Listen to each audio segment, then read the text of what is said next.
Oh, wait, we did that wrong. Yeah, go ahead. Perfect. I'm really good at this.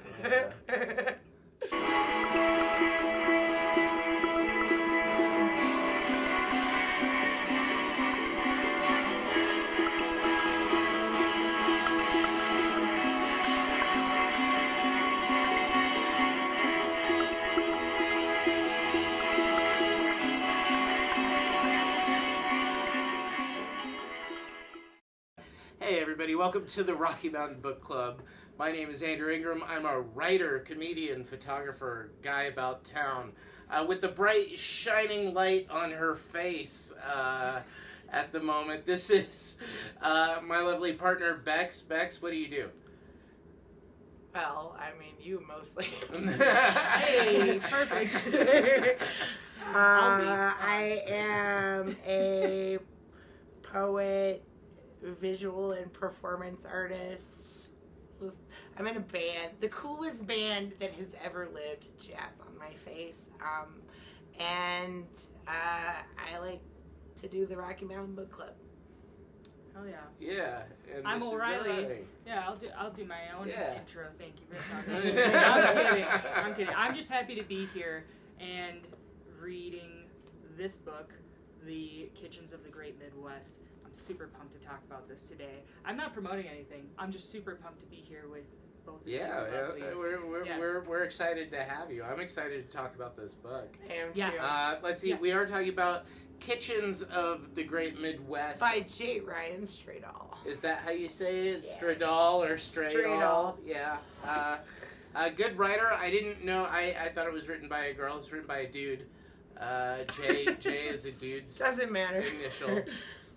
I mean, fair distinction. there are like different voices, though. Anyway, That's true. There's masculine and feminine voices, and Oh yeah, by the way, it's really well done. You know, it's funny, we were talking about how a lot of us, you can read a book, and when you're reading it just for yourself, you don't have that accountability of needing to finish it. So I do that all the time. I have like 4 books that are unfinished. Right. This one I had that I knew I needed to because I was reading it not just for myself but for you guys. Right. And so my favorite part is, I don't know if anyone can see this, there's only 8 chapters, which at first I was like, sweet, no problem. But They're long like 50 chapters. pages. Yeah, I was like, oh, okay, all right. It's sort of like 8. Listen. This feels to me like somebody figured out how to write 8 short stories about a character from different people's perspectives. That's a really good way to and found a way to string that together into a narrative. But also found a way to not only take that main character, our main character in this book is... If she even is the main character. Well, she's classified as the main character in like the Wikipedia. Yeah. But like Eva Torvald is like the main character of the story, but each story is told from somebody else's perspective, and she's a passive character in it. And then sometimes people in one particular story are a passive character in an entirely different story. 100%. I got goosebumps the whole time I was reading it. Yes, I was just gonna say that was the part that I don't think I realized. Well, I had no clue going into the book. I thought, and I am a fan of multi-perspective books, so this was really fun for me. I thought the whole thing was just gonna be different parts of her life, and instead it was each section, chapter, whatever we want to call it, was from someone else's perspective. They all have ties to her, which is of course, but it was wonderful. I think the other thing too is thinking that it was going to be mostly about cooking. I didn't really know what was going to go on there, although there are a lot of really neat recipes in the book. Loved that. Loved the recipes. I actually want to go back and make them all at some point. Oh yeah. Even the green pepper jelly. Oh, the sweet pepper jelly. That sounded good. That sounded really good. What's funny is Andrew didn't want to read this book. I told him that there were recipes in it, and he was like, "Man." Yeah, well, it's not at all what it sounds like. It wasn't exactly what I thought it would be, but I understood that. Okay, this is someone in the post Anthony Bourdain world writing about food writing. Yes. Sure. So, which is interesting because I do feel like there's a point in the book where they're kind of mocking that sort of person, or the idea that chefs now have to be personalities. I noted there's but it's a book that's very aware of celebrity. That's very like it's a book that it's a millennial ass book. Oh hell yeah! It's a millennial ass book. Like it's a book that is very aware of the times in which it's talking about, and almost I would say an overproduced way. In a way, Hollywood would look at it more than. Because authors aren't supposed to be this cool, right? Like, I listen to Bikini Kill now, but I sure as hell didn't listen to Bikini Kill when I was 11. I actually thought that was really funny when they brought Bikini Kill. I was like, oh, the Riot Girl. Like, I was like, I get it. Yeah, okay, for sure, we're making a callback. Yeah. I mean, it's funny that you say that, too, because when you talk about a millennial-ass book, it starts in, 1987? Yeah, I think she is a year older or a year younger than me, and I couldn't quite figure it, because she was 16 in 05. They said she was born, like, June 2nd, 1989, I want to say. Something along those lines. Okay, so right there, like a year and a half younger than me. Yeah, because I thought the same thing. I was like, oh, we have, we're pretty close. Mm-hmm. I was born in 92, so I kind of had this, growing with her. Because, again, not only are each like chapters told from a different perspective, but they're also a different place and time. Right. And I also know, I don't know if you guys felt this, but as sweet and fun as this book was, I felt like every section found a way to kind of break my heart a little bit too. Yeah. It was very, actually maybe heartbreak is a little too strong. I would say more heart aching. That was how I felt. I think the poem. It felt very 30 as fuck. Like it felt like millennials turning what the book came out in 2015. We were turning, around the time all the millennials were turning 30, to about 10 years ago. Good point, actually. I didn't think about that. And I think it's a book that's nostalgic, and also like clocks a little bit of the grind mindset stuff early. This is a book written by somebody who clearly wrote on the internet a lot. I know nothing about this author. I would love if we get into that, but this is someone who writes for the internet for sure. This is someone who's written about food before, and this is someone who has some pretty honest connections to the Midwest, I would say. I did notice, I don't know a lot about him. You must have some notes on him. I do have a couple, yeah. The only thing I knew is I did see that he is genuinely from Minnesota, I believe, right? Which I thought was wonderful because, man, all the different areas that are written about in and around Minnesota, even, we talk about this too, Iowa, Illinois, Wisconsin, and South Dakota. The only place in this book that I haven't been to that they talked about was like Napa Valley, like the California wine country. Right. It's the only place I haven't been, but every other place I have memories in every city that they talk about. I was like, wow, that was another reason why I enjoyed it so much. I was just like, I told Andrew, that book is deeply Minnesotan. Like, for sure, yeah. Like, it's so Minnesotan, like, just some of the things that they would say. I haven't been to Minnesota in 26 years, okay? I graduated high school, I moved to New York City, and then that was it. I haven't been back.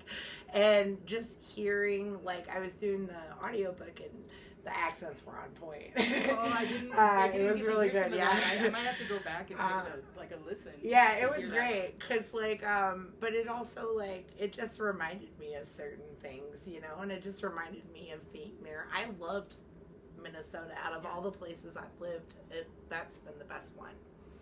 Yeah. I think that I remember one time. I don't even know where they got the stats to even publish the statistics, so I can't back it up, but it's always stayed with me. I remember reading it years and years ago one time that Minnesota in particular has this really high return rate percentage of people that move away. It was like over 80% of the time you end up coming back, and I'm one of those people that can feel that. Well, are they counting the snowbirds who leave for 3 right, months those are a skewed year? stats, actually.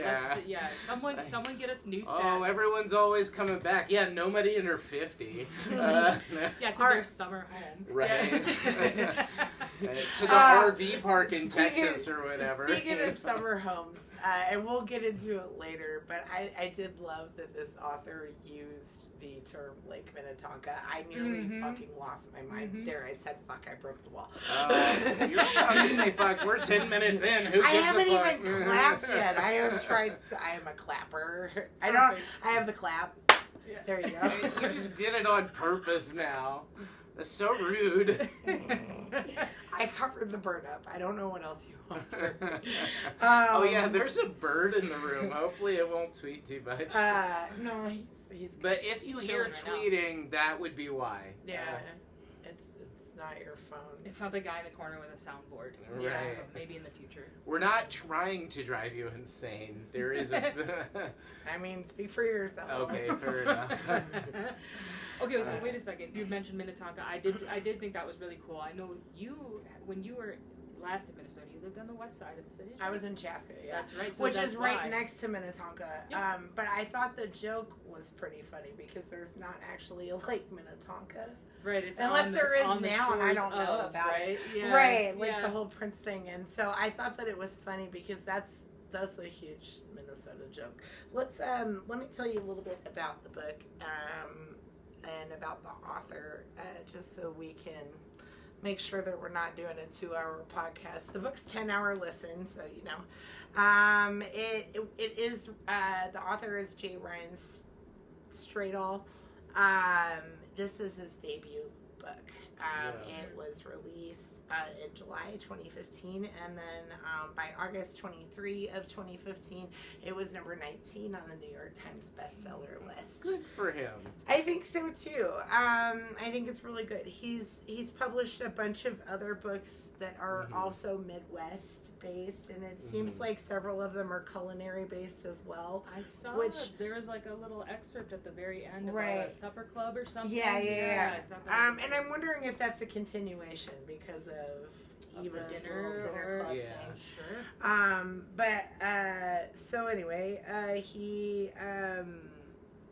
he's done like shorter writings in like the Times as well as the Wall Street Journal, Right. etc. But this book is internet writer. Mhm.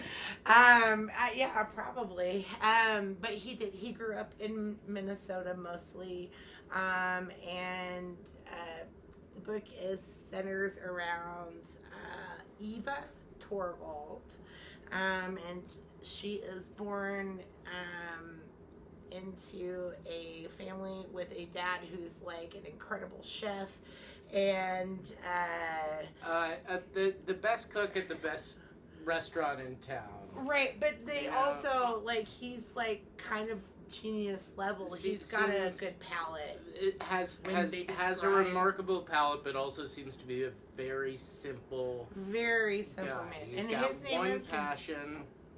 his name is Lars. Yep. And he is married. Her mom's name is Cynthia. Lars is a chef, like we said, and Cynthia is a sommelier. She was the most popular waitress at Yeah. first, right? She was, and then she left town with that guy. Was it Jeremy St. George? Yeah, pulled a runner. Yeah. Nuh-uh. With a name like Jeremy St. George, I'm so shocked. Yeah, he came but in with like basically has the kid and realizes not what I ever wanted. Yeah, and they described that. In fact, that's a really good point. It took me a while to put 2 and 2 together until we revisited her mom later in the book. Mm-hmm. But in this first section, when we're talking about the lead up to Eva, by the way, I've spent the entire reading of the book calling her Ava in my head, so I'm gonna need to correct that as we go. But okay. Eva, so before she's born, we're leading up to this relationship where they meet because they work in the same restaurant, and they're both known at being the best of what they do in the restaurant. Mom's like #1 waitress, he's this up and coming chef that everyone loves, and then they kind of just end up pregnant, and a month after they realize that they're pregnant, they get married, they rush into that, she's born the next summer.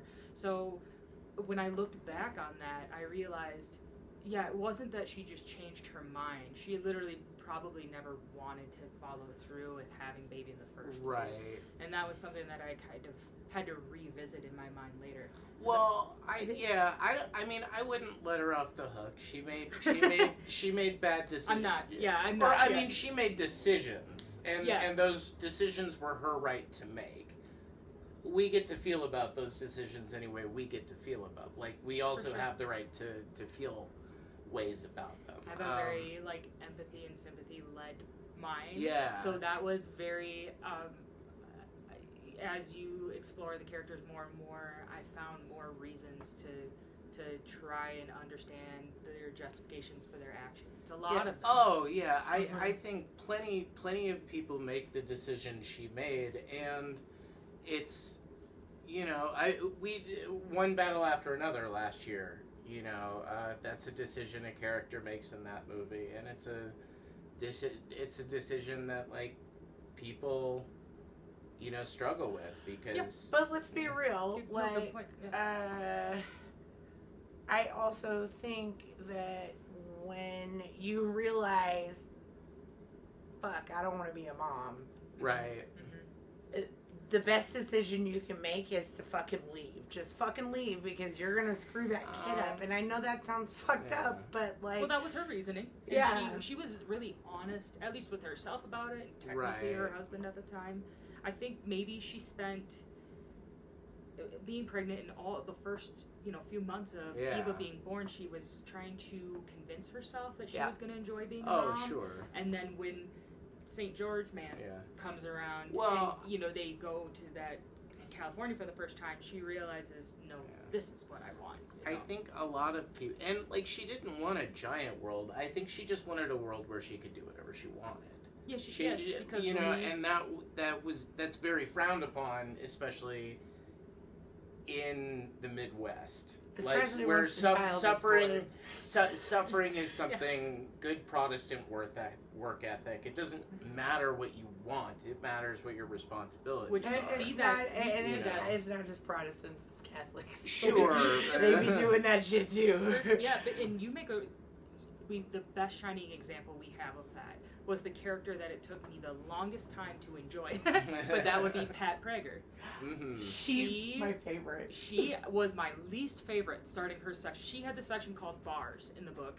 Yeah. And she is this, you know, Lutheran woman living up in Deer Lake, Minnesota, way up north, which the only issue I had with her chapter is everyone in that town seemed to think it was only a 1 hour drive to the cities. In my opinion, that's a 3 hour drive, but fine. But whatever. I agree. But I did laugh because she was just everything that possibly was slightly inconvenient in her life was like a test from God. And she kept circling back to that, and she didn't like the new woman in town, the new, you know, and she didn't like the snobby people in Minneapolis, but she always thought that it was her destiny to suffer because it was this test from a higher power. So you nailed that for sure. Yeah. Being a missionary kid from Indiana, that was the section. I mean, obviously her and the Will Prager section, or the music obsessed nerd and the church lady are the two that I related but hold on, to let's most. talk about it because they're related. Well, that's true. They are. Well, they're not really related. Will is her kid. Will is her stepson. That's right. And it's Sam. Sam is her kid. Sam Which, by is the her way, kid, it took me when we started. I've never dealt pot. But when we started Pat's section on Bars, I didn't recognize her name right, and this happened many times in the book where I'm reading and I'm just kind of like, why do I know this name? I can't remember. And when she mentions her husband and the kids not liking her, I was like, I know exactly who this is. Yeah. This is Will from Walleye, his stepmom, who that was when they met her, and they were like, no, lady. That happens multiple times in every single chapter. Throughout the book. Throughout the book. Characters even pop the in. most minor characters would pop back up. Like in the chapter, Octavia's chapter. Oh God, that one is so sassy. Oh, Octavia is with the sweet corn succotash. The sweet corn succotash. What was the name? I think that was the name of that.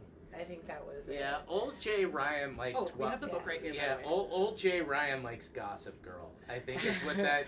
I would have gone more Golden with Bantam. That was the name Golden of Bantam. the Okay. porn that that they had talked about. Yeah, but the lady she bought it from was Anna Hlavik.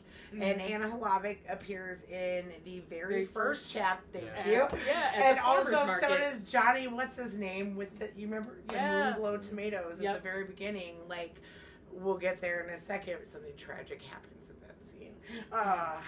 Yeah. Okay, so I feel like we started with Mom. We mentioned Mom fucks off at the beginning of the book. Yeah. Yeah, so she basically, that's the thing is, she writes this letter, which, by the way, the letter, I just want to cover really quick. Yeah. She writes this letter, mailing it, after she's been gone for, at this point, weeks and weeks. She just eventually doesn't come home, sends this letter home to her husband saying, I'm really sorry, but I don't want to be a mom, and it's not going to be good for her if I'm there, and you're such a good father. I'm going to peace out. I'm going to Australia, I think is what she said, and I love you, but this is the best for everybody in this scenario, and goodbye. And he could have, he makes this decision right in the moment. He realizes that keeping that letter would only hurt their daughter if she ever found out that mom didn't want to be a mom. So he instead immediately gets rid of it and destroys it, and tells everyone that she just didn't like him anymore. Right. Protecting the. I thought that was really sweet of him. Right. Of course, he was a It's sweet also guy. That very was the Midwestern. sweetest. It's very Midwestern. So yeah. we're talking about the dad. The mom leaves. She leaves the Dear Lars letter. Like O'Reilly says, he tells everyone that she just doesn't love him anymore, and he's at a farmer's market. Which doesn't stop any of them from hating her. No, less. they Like, literally talk shit on her the whole here's time. here's the thing. Here is my actual read on this, and this is whatever my particular brand of Midwesternness. I think that the lies did a lot of damage, actually, that we don't see on screen, and that's kind of part of the whole point. You're right, because we do see characters. Her sister-in-law says, "So what? You didn't like your husband? You're just gonna leave your daughter too?" Yeah. I think she mentions that specifically at some point. She calls her a whore and a bitch at one point on the phone.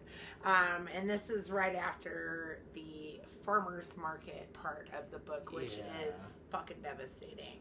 Yeah. Do you guys want to talk about that next? Where Lars takes Eva to the farmer's market to go try some foods.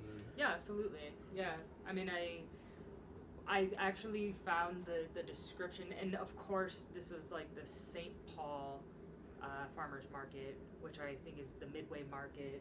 I've been to that one, so that was yet another thing where I was kind of felt like I could imagine this place as I was going through it, and they did it.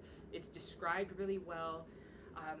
Reading about it really made me want to go buy fresh tomatoes. I already tried, because our farmers markets in town just opening up. Like we literally have at least one every day of the week other than Tuesdays. They don't like us on Tuesdays, but I digress. So I just remember him walking around, and he's observing. There are good tomatoes in Colorado too. Yeah, well, from what I understand. Then we're gonna go buy some together. Let's have All it right. next. Just saying. I'm just putting it out there now. It's not I don't recorded. think this book. I'm gonna go recorded. I don't think this book has made me a farmer's market person. I appreciate the crowd. I'll go with you. Yeah, you well, guys we'll drag go him with for it. it. Yeah, He's gonna let's like do it. He doesn't think he will, Yeah. but he'll like it. Yeah. Great. But anyway, the start of that scene is kind of him. This was pre or post letter, actually. This is post letter. Because he's observing these. He's kind of a little self-conscious almost. Taking his daughter around. He's observing other families. He's realizing that a lot of the people at farmers markets are couples, and that's kind of, he's in his feelings in that moment. Yeah. And he's going to buy tomatoes because he's gonna make something.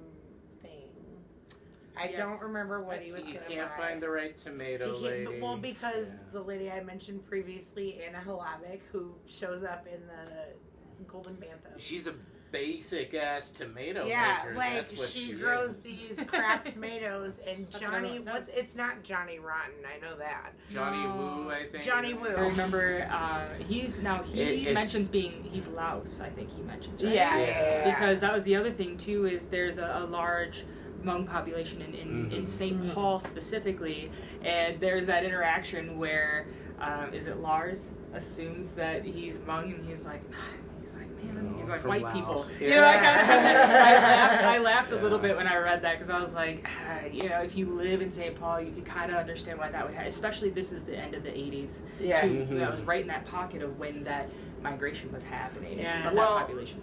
And Minneapolis, St. Paul is sort of like an interesting petri dish of the American experiment, based on like working class values and people from all over the world coming to one place to live at the same time, in communities that interact and are often very insular but all seem to work together pretty well regardless of their differences in values.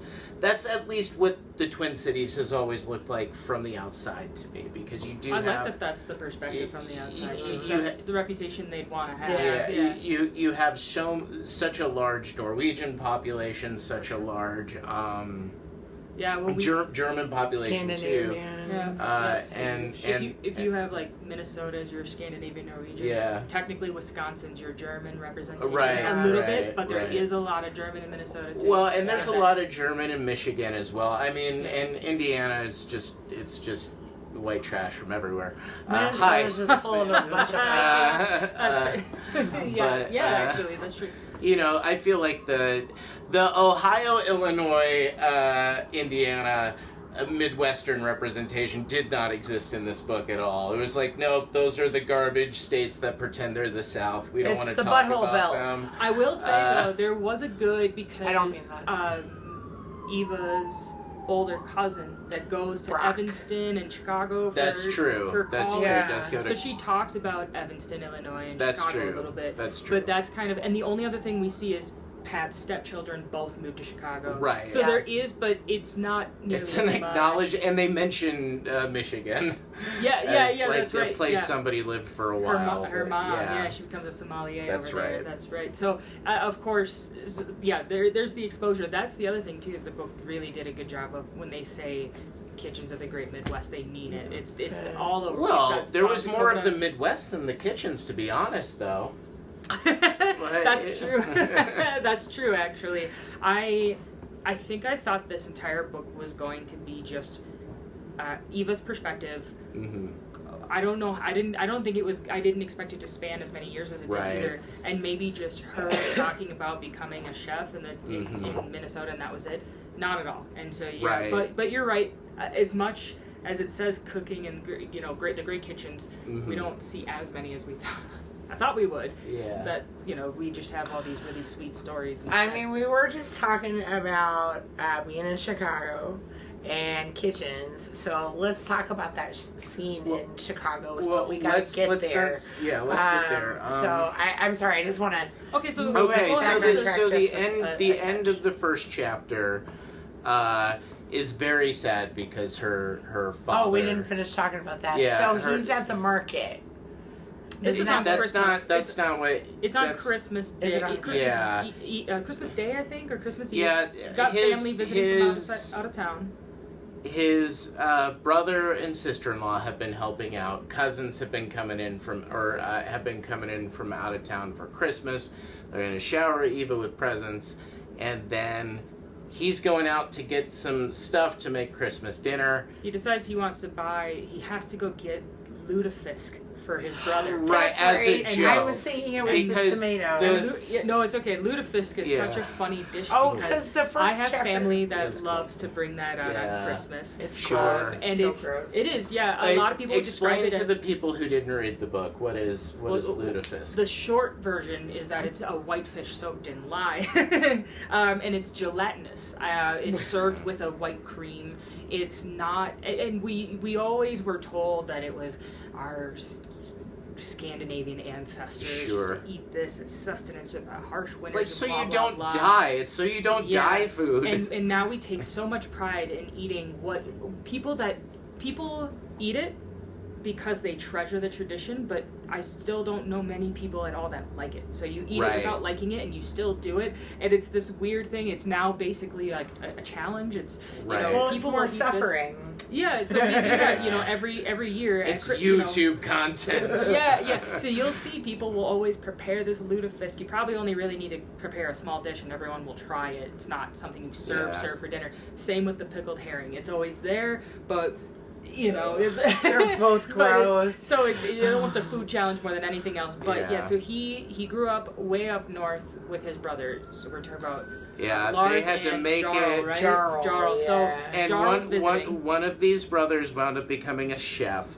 One of these Lars. brothers wound up hating anything to do with the anything kitchen. to do with the And kitchen then the at third all. brother was a baker. He was a baker. Yep. Yeah. Yes. And, Forgot about moved, that. moved out somewhere else.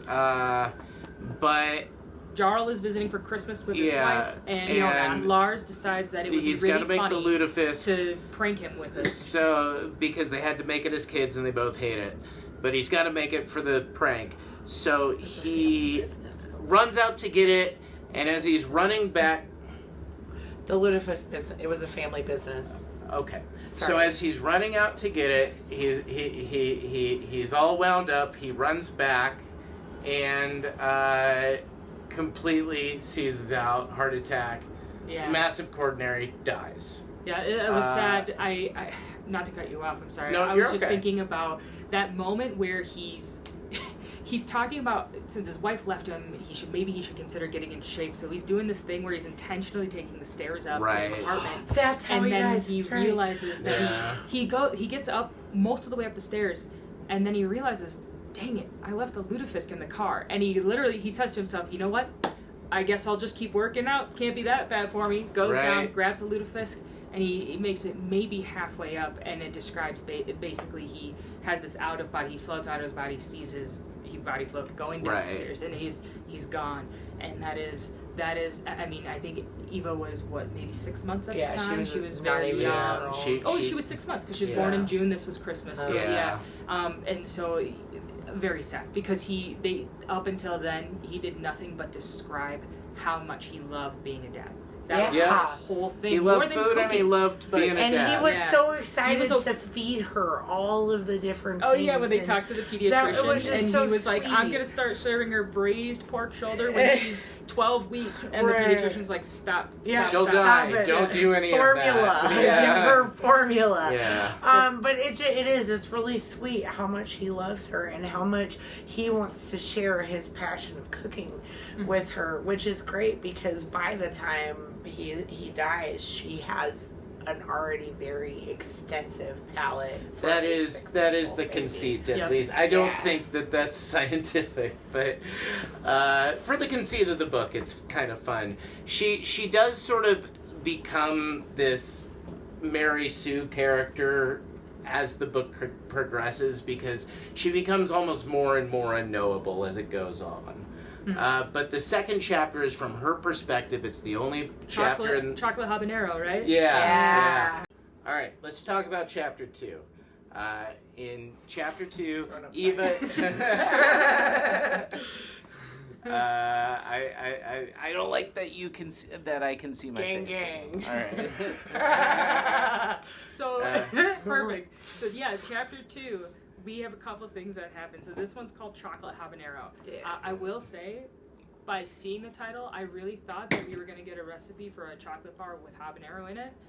Completely forgot that was a pepper in and of itself. Yeah. Like a chocolate colored habanero pepper, which I don't ever want to eat. I don't think I could handle it. I know that right now. Ridiculously hot. Yeah, apparently. I 500,000 Yeah, units. yeah. Like, just good lord. I like habaneros more than jalapenos. They taste better. They're smokier, in my opinion. Boy. Well, They're really hot, though. They are hot. You I don't. de-seed it. I'll do my best. You give me $50, I'll eat one. Well, Stay that's tuned chapter for the 3. end. That's chapter 3. myself. But yeah, so back to starting this chapter, we do have a time jump and a new perspective. So Yep. Yep. 10 years later. Mm-hmm. And this one is told from Eva's perspective. Yep. Which This is perfect. this is the first.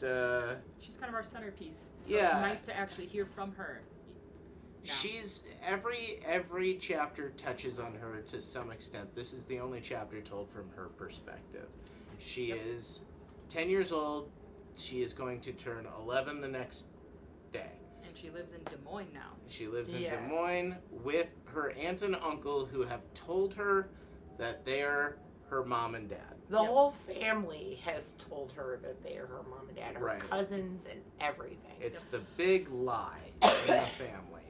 And she's very into growing peppers. She's very, very, very into spicy food. She makes her own spicy oils. She sells peppers to local restaurants. She is 10. She mind is you. 10 years old. and- Almost 11. Also, when you get into this, I was taken aback by her vocabulary. She has a pretty just informed little mind. She has a I had very a developed really- vocabulary for I that had a age. really big vocabulary. I couldn't talk to kids my age either. Like you're I was about. surprised. I Yeah. think 10-year-olds are much more astute than we give them credit for. Maybe that's the honestly. case. They That- use that's words probably- like astute. Like 10, like And Eva my definitely has. 10-year-old little boy and 10-year-old little girl were just the most rational, but also sweetest, and they just thought about things logically. And I found a lot of 10-year-olds, or not that I know a ton of 10-year-olds. I really fucking don't. But yeah, no, and that's exactly how she comes across. So, she's getting ready for school. She leaves for school, and she tells you right away that, unfortunately, probably part to do with exactly what we were talking about. She just doesn't relate to kids her age. She only likes And- hanging out with her older cousin. Was that Randy. Randy, yeah. Who's got a pot problem. Yeah, That's where no, she he's a drug addict. Yeah. and That's what they actually- call him, and it's just weed.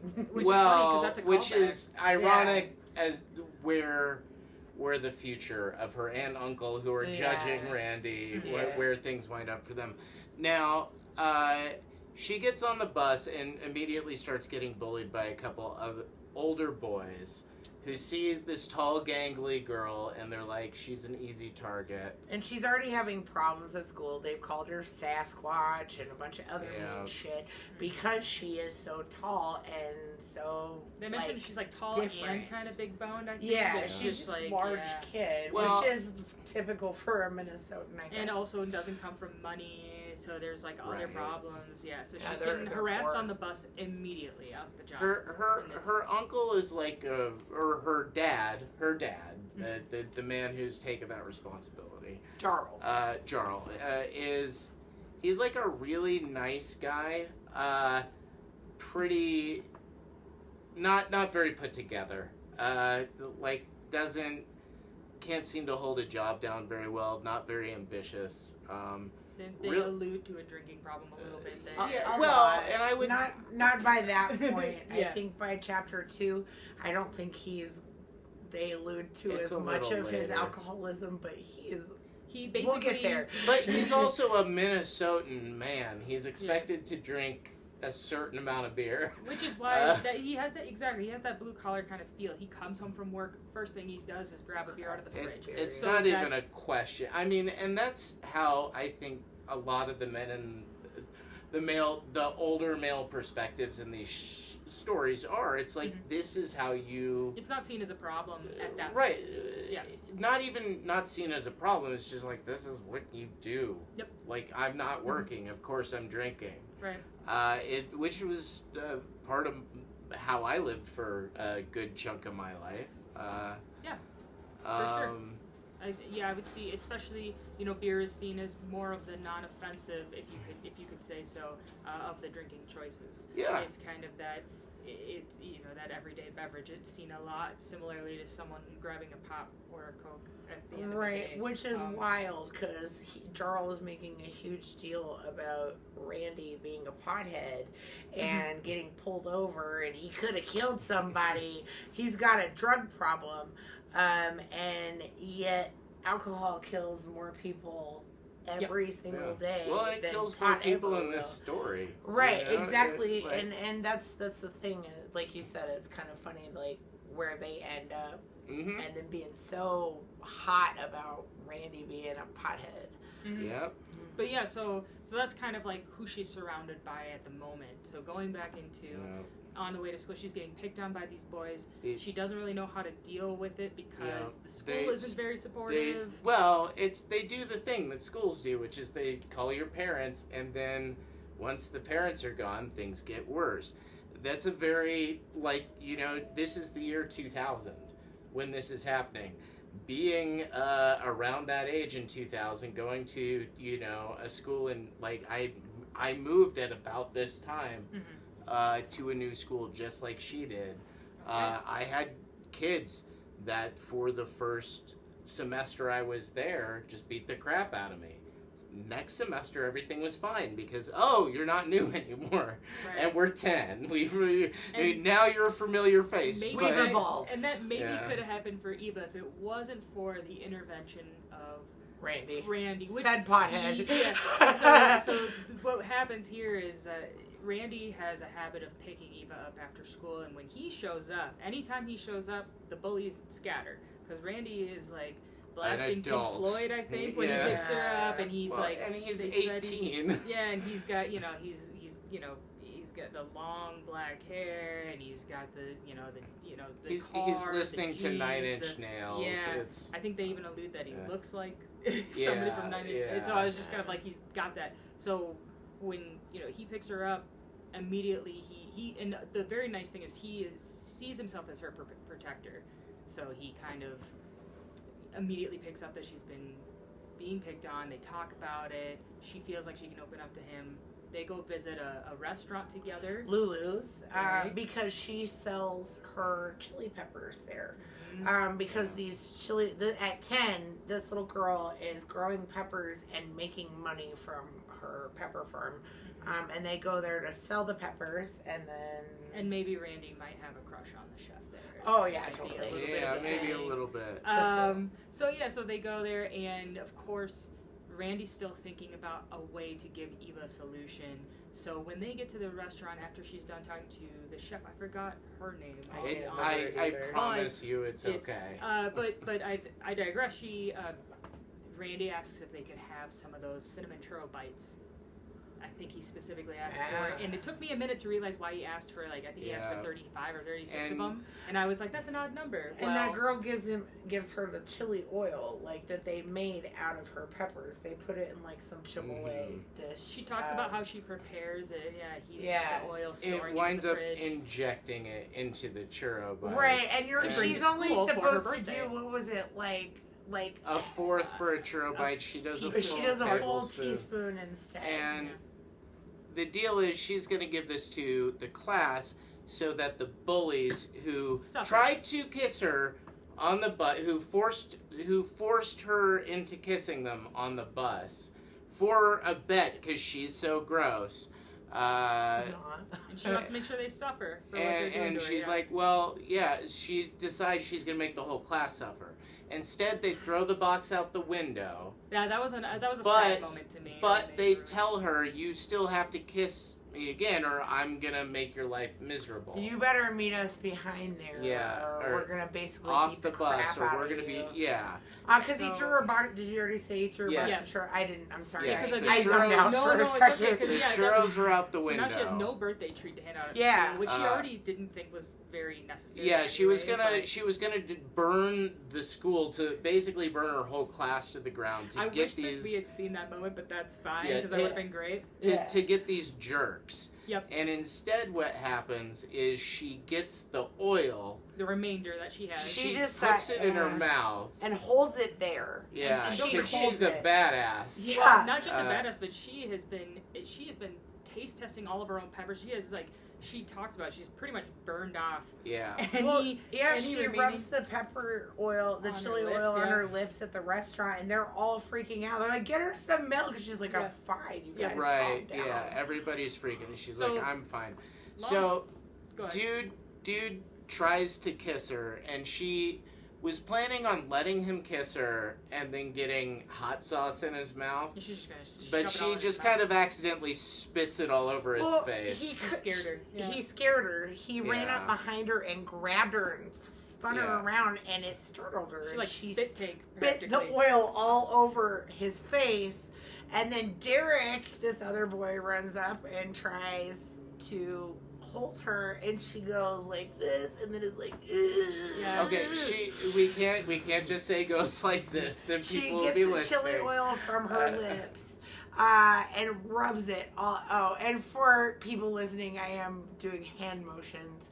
Rubs it all up in his eyes. And think about this moment. It reminded me a little bit of a kind of a Harry Potter moment, which is this is like our Crabbe and Goyle situation. Yes. And Malfoy runs away because there was a third bully that saw this, and he was like, nope. And he ran back to school. Yeah. Speaking of internet writer, there is, I think, a little bit of writing from the changes in the writing reflect the times in which they were written. And this, I don't mean just in that, like, we'll get to later in the story. Characters have certain perceptions based on what was on television at the time. They talk a lot about what's on TV. Is Storage Wars Texas or whatever later in the story. That's right. But they also talk about like what people are thinking about, what cooks are thinking about, are things cooks in those time periods were obsessed with. Anyway, this is how this chapter ends. And she's called to the principal's office. And she's just like, I know I'm in trouble and I don't care. Yeah, which was a cool moment. Yeah. She decided she was over it. Yeah, that part where she's talking about it and she's like just sitting there listening to, I can't remember how they put it, but like just basically listening to the sound of fucking justice. And because the kid's still screaming down the hall. Yeah, because he's still burning. And okay. We're going to have to start covering these a little more quickly because that was chapter 2, and now we have about 7 more chapters. Okay, so... no, 6 more. There's 8 chapters. Okay. Alright, so let's jump. The next one is Brock. Brock is the cousin. Brock is the cousin that we're not going to do this as linearly. I'll just give you the... Linearly, yes. It ain't going to go in a line. I will say the only thing that we should know, if you do read the book, Brock's chapter is called Sweet Pepper Jelly. But excellent chapter. And Brock is basically the kid that when Lars dies, holds baby Eva the whole day while all of the parents are freaking out and doing all the things to deal with somebody dying, because that is a lot of work, especially when it happens unexpectedly. And so she's holding baby Eva, and that's kind of their bond. And from that moment forward, Brock's been Eva's older cousin. However, Brock is from a very different part of the family that has her dad has fucked off to some other Malta or somewhere. He's on a sabbatical. He's been on sabbatical for a year-long sabbatical for 5 years. No plans on coming back. Doesn't seem to be any plans on coming back. Mom's convinced though, and Mom clearly has OCD or some sort of cleaning obsession, like a germaphobe, right? Yeah. And Brock seems to have driven all of the anxiety around her into becoming the best version of herself that she can. And that means becoming a D1 athlete with a 4.0 GPA in at playing for Northwestern. Yeah. Yep. And she is on the softball team, and she's a badass. Has a really strict diet. She counts all of her calories and has a really strict regimented schedule. Like it is like schedules out every 2:05. I am doing this and this and this and this, and then one morning at weight training, like the early morning one, she yaks her fucking life up and gets 2 pregnancy tests, and it pops up. She's pregnant. She's like, dude, I'm gonna get rid of this. I can't be a mom. Yeah. Right. She Also, can't let this but- interfere with her life plan. She's got her life planned out for the next 10 years, it seems like, and this is not a part of it. To the minute. And she keeps seeing this phrase, sweet pepper jelly.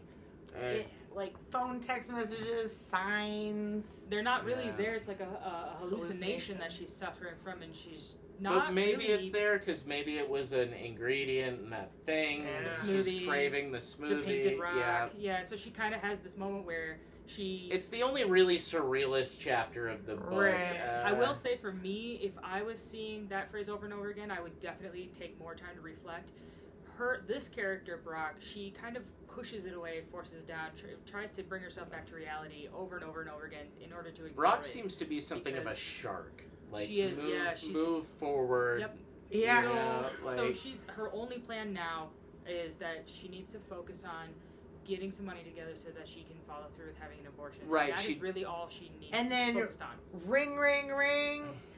It's Fiona, Brock's mom, and she says Eva is missing. And this is literally the day after the oil incident. So her birthday, she Ran away from 11 home. she now. ran away from home. Yeah. And because she did this thing with the boys, and somebody tries to assault her, and she protects herself. Right. And their response is to take Throw all away of her, all of her shit. throw away all of her peppers, Plants. Yeah. that was all awful. all in the trash. Can't make them anymore, and so she runs away. And Brock's like, what do you want me to do? I'm in Chicago. Yeah. And Pretty much her exact reaction. Yeah. and mom is like, well, the whole family, and really what mom We all is think mom she's is gonna come dealing see with you. severe denial and abandonment Yeah. issues, and Brock is avoiding, and obviously has more important things on this particular day to deal with. That like, she's not going to disclose to mom right that now. she's yeah. not gonna, but every single person on the team knows. Like, Yeah. her friend helps her, and she doesn't even mention that they tell the rest of the team. It's just when she gets They to all the just team know. house, they just all know, Yep. and she knows that they know. Yeah. It wasn't even a discussion that she was going to hide it from the team, So which is so fascinating. So she gets her mom off the phone as quickly as she can. She goes about the rest of her day, and this right back to that super specific schedule she's got. So she goes back to her. She dorm. goes to class. Yeah, she goes to The class. Then she goes microbiology back, then she goes class. back to her dorm, and her roommate is like, "Well, funny you should be here because look what's Your over there." cousin's here. My Uh, sister's definitely going to get to Yeah, stay here. well, because she had gotten, Yeah. when she was taking Yeah. the pregnancy test right after that. That was she like a like, fucking stress stream. and you know what's crazy is her. And I'm not even a woman. Her little sister Elodie, the roommate's little Yeah. sister Elodie, shows up later in the book. Yep. Yeah. And I didn't catch it until the third time I read and it. becomes Yep, I did Eva's the same thing. business partner. Yeah, Later. yeah. But Okay, anyway, go on. but Eva's sleeping In her bed. in Brock's bed, Yeah. and Brock was kind of funny about this because she was like, again, she's kind of like you know, yeah, you can yeah. see It's that just like in- another thing that's derailing my schedule. Mhm. And like Brock's because like all of her friends know what's happening, and some of them come from money. Like they could help her. Yeah. And she's not asking for help, which Right. is another very Midwestern thing. It's like she's resentful of her rich roommate. She's not really fair From to Wayzata her. or something. Who Yeah, is yeah, very- You're right. Yeah. Yeah, it is Wayzata, that's right. It's Excelsior or Wayzata or something. Or was it Invergrove? Invergrove No. was also mentioned. Yeah, a that was couple of mentioned times. in Venison. Okay. Yeah. Um, Anyway, so long story short, yeah, she has a conversation with Eva, and and Eva's like, "Yep, I came here because I saw some food places I want to try." She's not even like thinking about like neither one of them are It's really like- concerned with And the you life. Yeah, said I it's like could come all visit girl- in the off season. yeah, you said I could come visit when you're not Yeah. playing ball. Yeah. And she's like, well, it's finals week. This is unfortunate. And he was like, well, I don't want to go home. I'll go home in a couple days. So, Right. like, I want to go try some wings. yeah. And reveals how, like, strong her spicy palate is.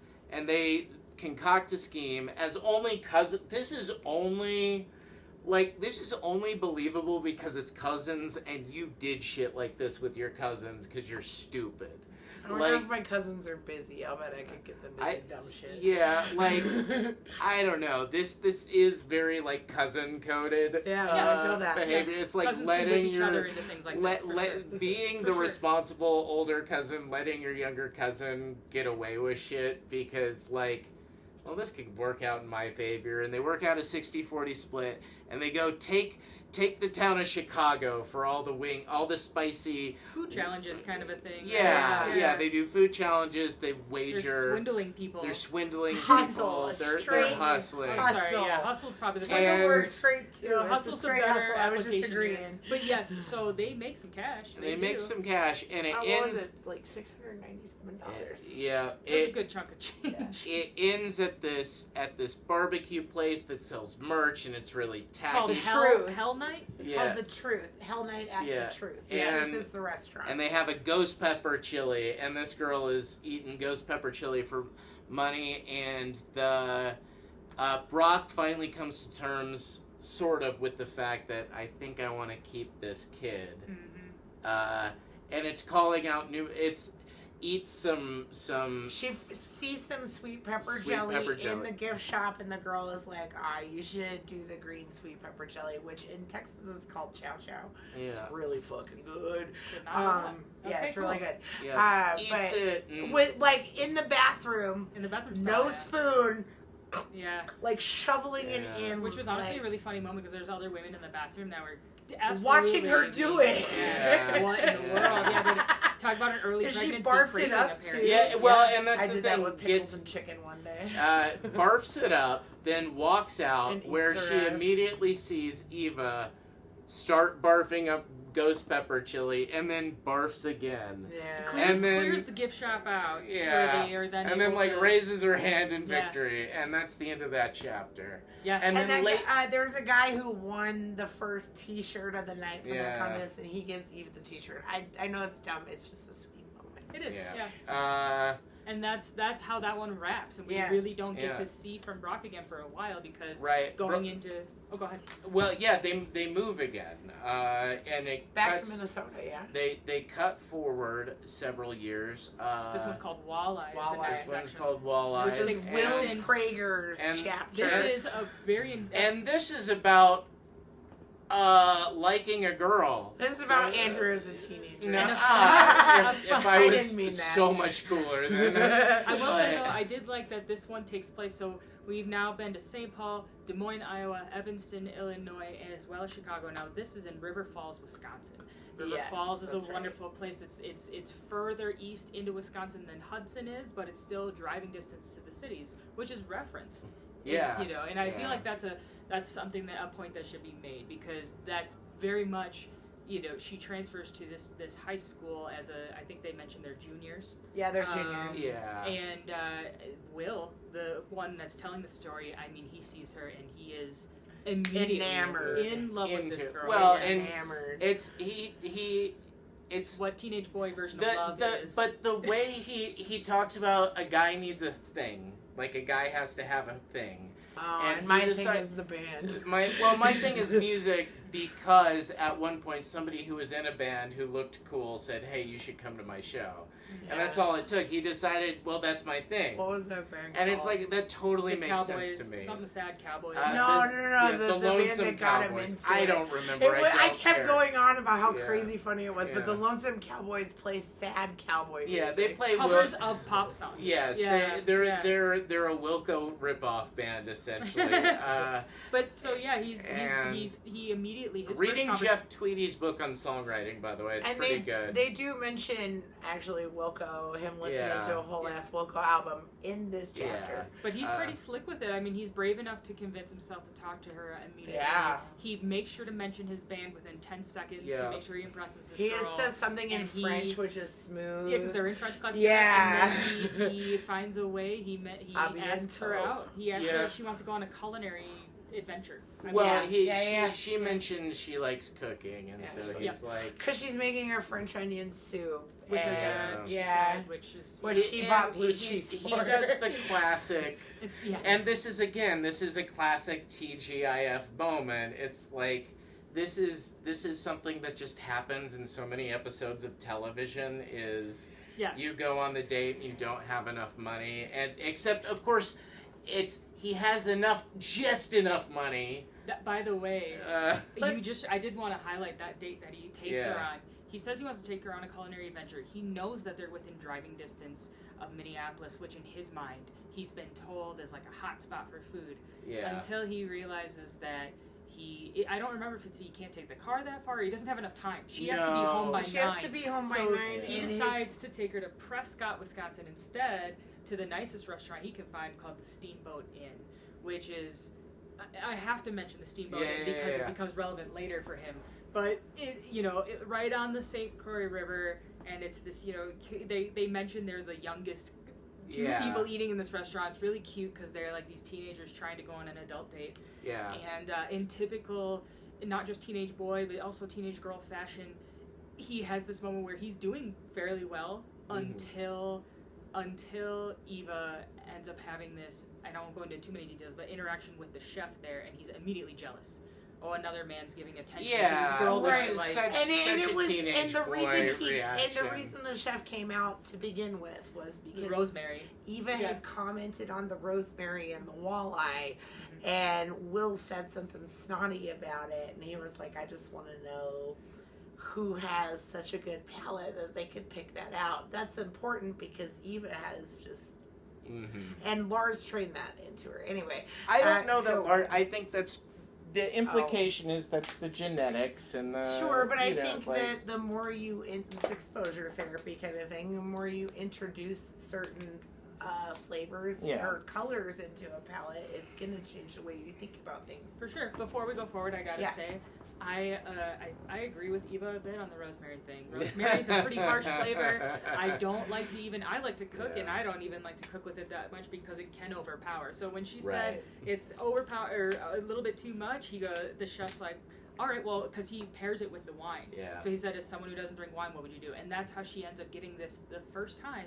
She's offered to come in and see a kitchen. Right. And she is, unfortunately for Will... This is Eva's destiny calling her. So she starts to be able to get exposure in this kitchen. Right. She meets a woman that ends up being the female chef in there, and Will's like, what breaking happened? the fuck down. Yeah. Like breaking down for days, panicking because she's not calling him back. She's not calling him back. They make out on the date, so he thinks it went really well. He writes her a song. He does two things to try to impress her. He writes a song called Steamy Night on a Steamboat, which he thinks is going to get her, just because it works for all the girls. So he's so sure of this. And then the other thing he does is he knows that the walleye they ate on the Steamboat Inn came out of Mille Lacs Lake in Minnesota. So he's like, I'm going to take her to Mille Lacs, and we're going to catch a walleye, and that's going to get her. He's got two things he's 100% sure are going to work. And I hate to say it, but it doesn't go the way you think. The walleye trip is... and she's very... It sinks real fast. It does, right? I think one thing we didn't mention, both of them, the reason they're bonding, the reason they're actually attracted to each other is because they're both teenagers who lost a parent within the last couple of years. So her mother died of lung cancer. Her aunt, who she was raised as her mother, died of lung cancer when she was 14, 2 years prior. His mother had just died about 6 months prior. And her dad can't hold down a job for shit.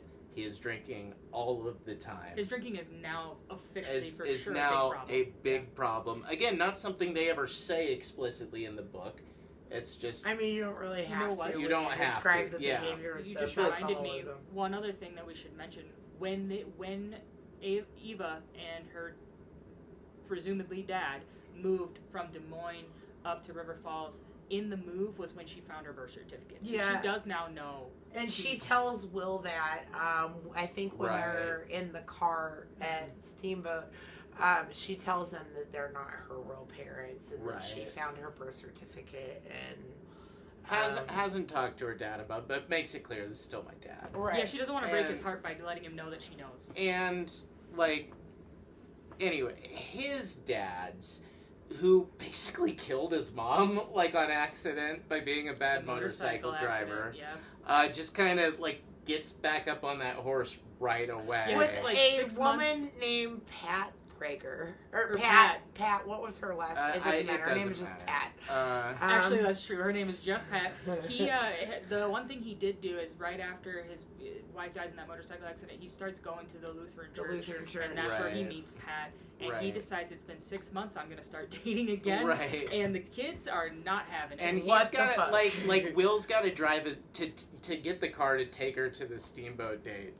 He's got to drop his dad off. At his date, At Luigi's anyway, so in Minneapolis. Will is dealing with very, very serious problems, but very teenager problems. Yep. Whereas Eva is not dealing with teenager problems. Eva is dealing with some real world shit because her dad cannot hold it together at all.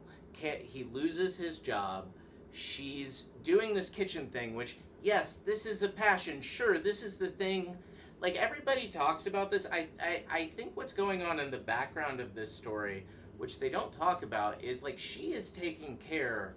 She is doing a lot of emotional labor for people she shouldn't have to be doing that for. Which happens a lot. Which is why the stuff with the mom is, I think, a little different. Like, it's not her fault. She doesn't know that all this was going to happen. Right. But she does still bear responsibility for the fact that her daughter was raised with an incomplete family because you bailed right before everything was going to go to shit anyway. I can't agree with that statement. Well, that's fair. Okay. I mean, we'll get to the end of the book. The beauty of this book club right now is we're probably all... There's so many perspectives in the book, you can't help but... you're forced into forming your own, which I think is really great. He did a really good job of, I think, giving everyone a fair shake. All of the characters. So, I think the way that this one wraps up is Will still... He decides to give Eva space, and when he does his teenage reflection, decides he's ready to ask Eva out again, he finds her in school, and that's when she says, hey, I'm moving. This weekend. Before he gives her space, she's like, hey, bud, you're a lot. Yeah, she does mention that. You're fucking a lot. Yeah. And I think that that's important because, you kind of... I don't know. I think that you kind of see Will later in the book, and you still see who he is. But there's that's true. Yeah. He does still seem to be a lot, frankly. Yeah, it doesn't seem like he's changed much. But I don't think. But I think that's like the honesty of his character is. He's a wear his heart on his sleeve kind of guy. And he's sensitive. I do think that if, and I think he's he is sensitive, but he's also empathetic to recognize that this is somebody I really could have been with, and this could have been something under any other circumstances. This could have been a great high school relationship, sure. and instead she's the one who got away, and maybe and I think for her.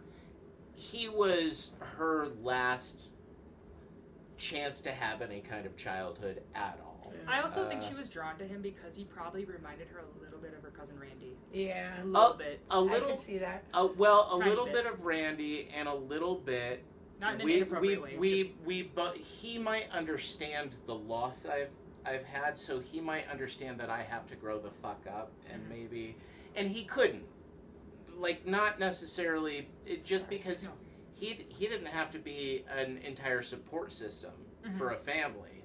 He didn't have to be the breadwinner. Right, that's why they're moving, is because Jarl can't hold down a job, and she has to work full time and quit school. Right, because this woman that she met in the kitchen offered her a job in that Minneapolis? And she offered her a job, so they moved. They moved. That's the way they closed the chapter. And the tragedy for him is he spent all that time maturing to the point where he could be with the person who asked him to grow the fuck up, But she's also had to grow up so much faster that now I'm light years ahead of you, kid. There's just no way. Yep. And while most of the chapters are recipe based, this one has a ton of music. So for anybody that is super into some really good, like 90s rock, this is the chapter for you. Yeah, that was fun. Shout out Dillinger 4. So and they mentioned Neutral Milk Hotel, and I was like, okay. Yeah. There's a couple different like mixtapes he had. That I was like, wow. I want to listen to them. But yeah, that ends, and again, going forward, we have like pretty much every other chapter another time jump. I think this one is called like Golden Bantam or something like that. It's named after corn. I misplaced my copy of the book, and that's okay. But we are looking at I think 4 years later.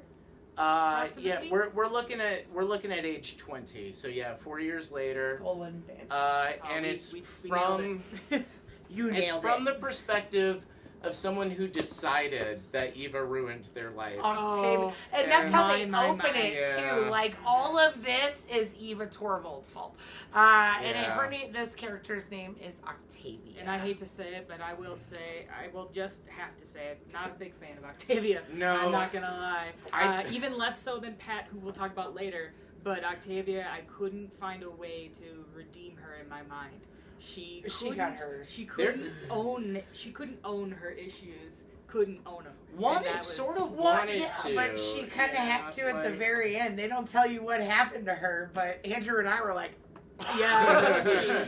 So let's talk about it. Yeah. When we open up this, Octavia is talking shit about Eva. She's talking about how everything is technically her fault, but she's also sitting outside in a car waiting for her boyfriend's wife to leave the house so she can meet up with him. So that's already we got problems. And then opens in media res in a Quentin Tarantino movie, and she crying outside her lover's house. Yeah, she's having a breakdown. She literally gets out of her car and lays in the snow. I mean, my goodness, she's a bit of a mess from the jump. And it jumps back to it jumps back to 4 years earlier than that.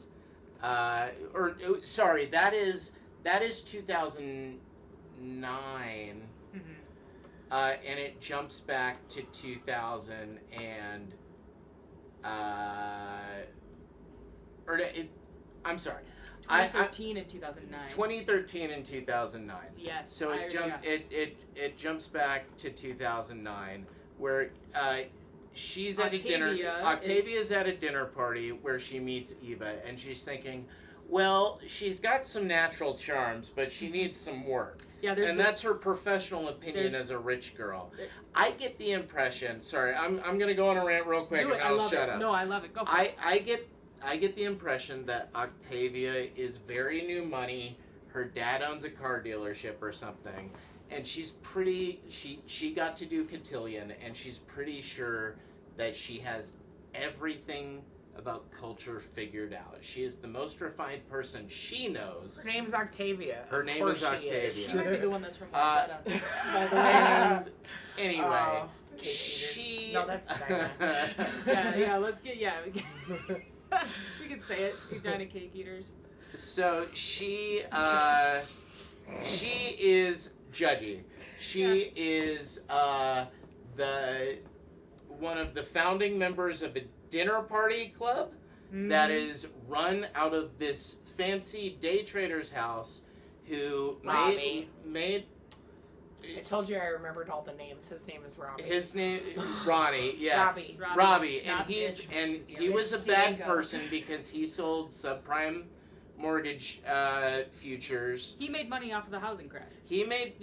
Actually it's worse than that. Oh, let's talk about it. He made money because the guys who made money off the housing crash were betting on the market to fail, but they knew that bad practices were what was leading to that. True. This is one of the guys taking advantage of the shitty bad practices who happened to be lucky enough to get out of the game right before the bubble burst. That's right. Didn't he say he was like 2002 to 2007 or something like that? Yeah, he jumped out right before 2008, and this is happening in 2009, right when old Andy boy here is joining the army to make sure that... I have never heard you refer That's to because yourself I hate as the Andy. nickname That's fucking Andy. weird. Please, no one ever call me Andy. We're going to try to speed run this one. Okay, good. So Octavia is a snooty person who believes that being rich is a virtue, sort of tacitly. She also believes it's her destiny to marry this Robbie guy, yeah. yes, because he'll fit in with the rich lifestyle she wants. Yeah, she wants to be anyway. But they socialize primarily through this dinner party that Robbie throws once a month on a Sunday. And she's always bringing stuff, or maybe it's weekly. Every other week. Yeah. So doesn't matter we weren't there. Doesn't matter we weren't there. So, but she's the star of this party. She's bringing the best food every time. Every time she's winning. Nobody else takes it nearly as serious. They don't take it seriously enough. Octavia's the best. She shows up. Yeah, no one stays on theme like she does. Right, blah, blah, blah. right. According to Octavia. According to Octavia. And so Eva shows up. New girl shows up. Blows her dish out of the water. Next time it comes around... With a Caesar salad, right? With a Caesar salad. The best Caesar salad ever Caesar saladed. Apparently. Pretty much, though. Yeah. You know what? That was the least believable part of the book for me. I actually wanted a Caesar salad after I read about it. She made it a traditional way, and it sounded... She made it table side, remember? Octavia hated that. She was like this snobby young child, because remember, she's also... Eva is like 20 right now. Yeah. The rest of them are in their mid to late 20s, yeah, even early 30s. She was 26. Octavia was like 26. Well, anyway, so she gets upset because she gets upstaged. Next, in a couple ways, not just the food. Robbie's interest. Robbie's kissing on Eva. No, just on the cheek though.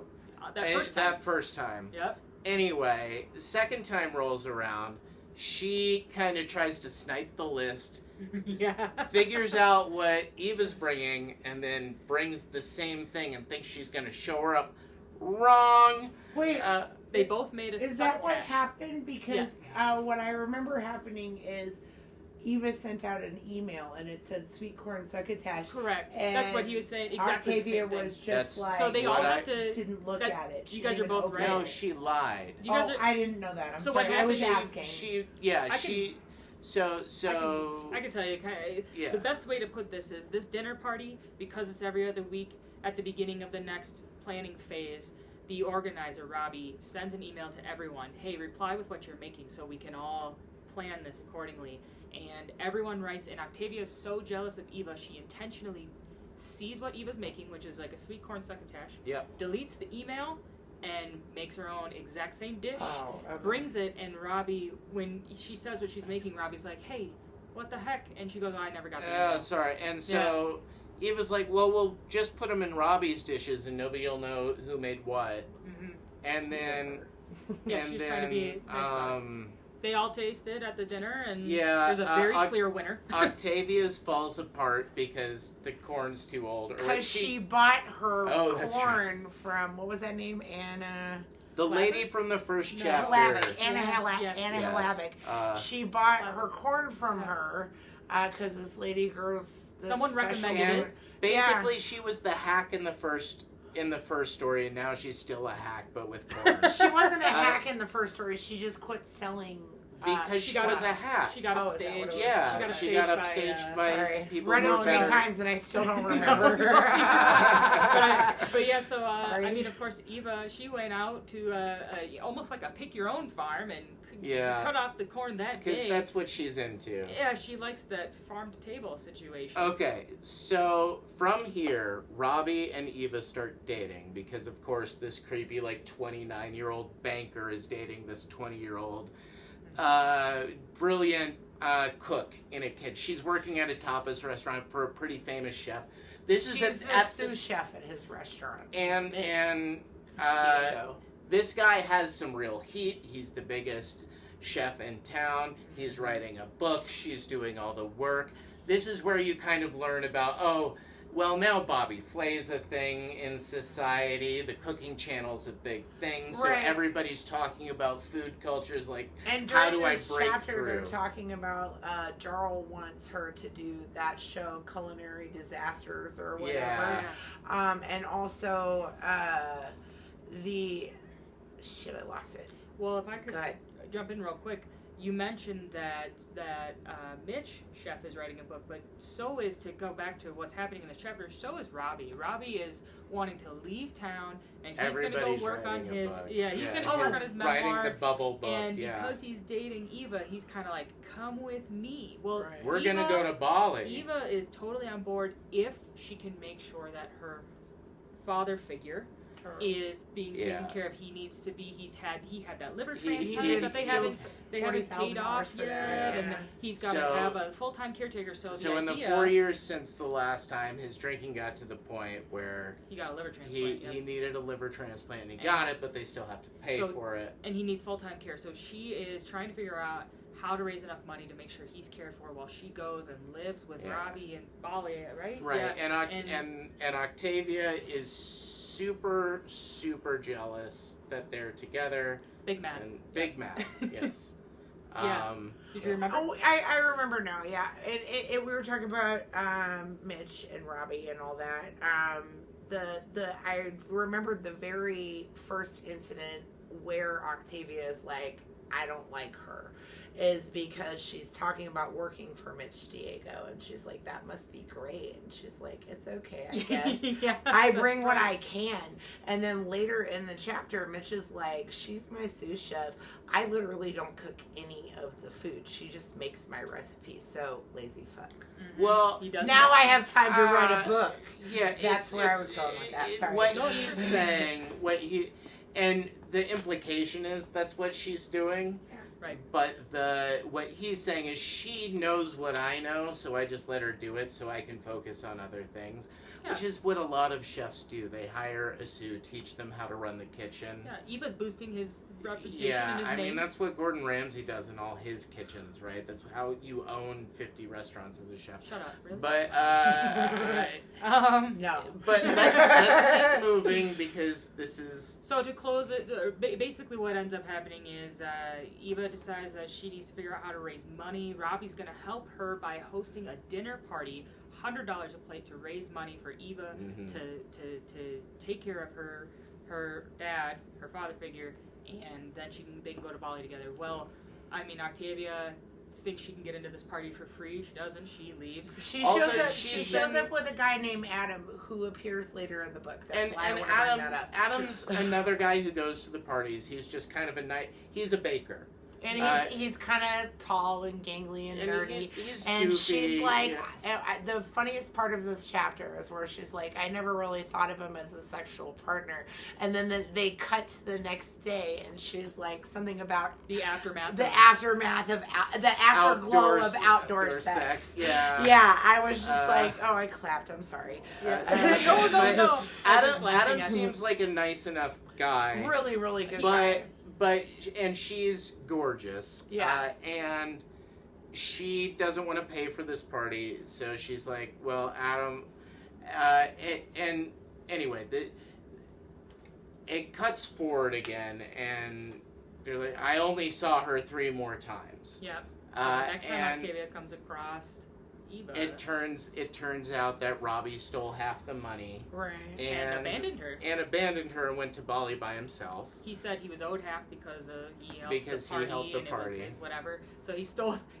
I think they made like almost $7,000. Yeah, it was $6,000. Over $3,000. And took it for himself and left. She stayed and Octavia can't understand how. Well, but you made money, so it's still like it'll be right. So you're fine. But this lady has kids by this point. No, not yet. Are you sure? Yet. Yes, I'm sure. Okay. The next time they meet, she has kids with Adam. Hold on. The next time they meet, she is being offered a job by. She just accepted one. She lost her job because she was caught smoking weed that her roommate left out. Her dad cut her off. She no longer has any money from her family. Her and never Those talks to her were dad really again, sweet. which never talks to her dad again. Which, you know, like, respect for, like, not crawling back to daddy, but of all of the rest of the things that happen in her story, like, she doesn't crawl back to her folks. Lord knows I have plenty of times, but Weird reason to cut dad off because he won't fund your life anymore, but sure. Well, sure. But, like, whatever. It's complicated. Yeah. So, Daddy! So she runs into... So she runs into Eva, and Eva's like, have you seen Robbie? And she's like, no, I don't know what's going on with Robbie.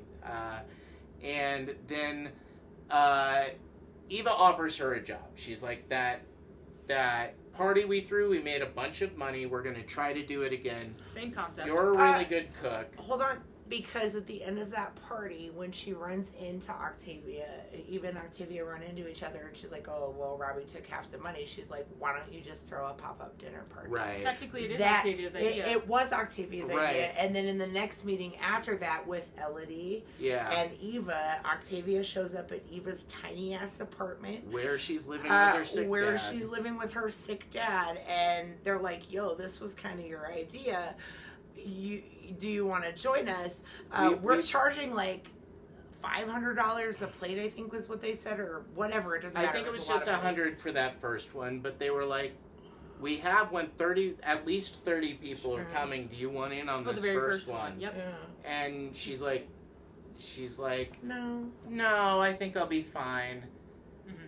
Even though she internally, her inner monologue is like, I kind of want to do this. Like, it would be good money. It's what I love. Yeah. But she's like so fucking prideful.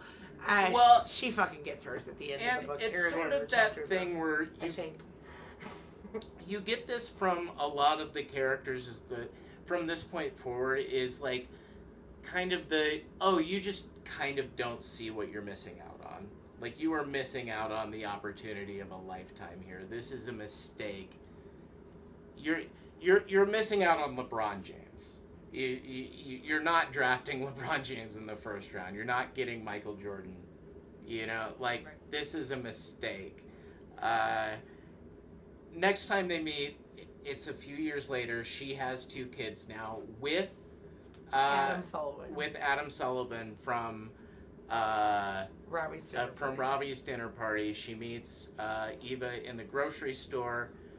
Turns out the parties are going very, very well. Because now they are $500. Now they're splitting like $75,000. I thought it was 900,000. No, she did. Or was that the later?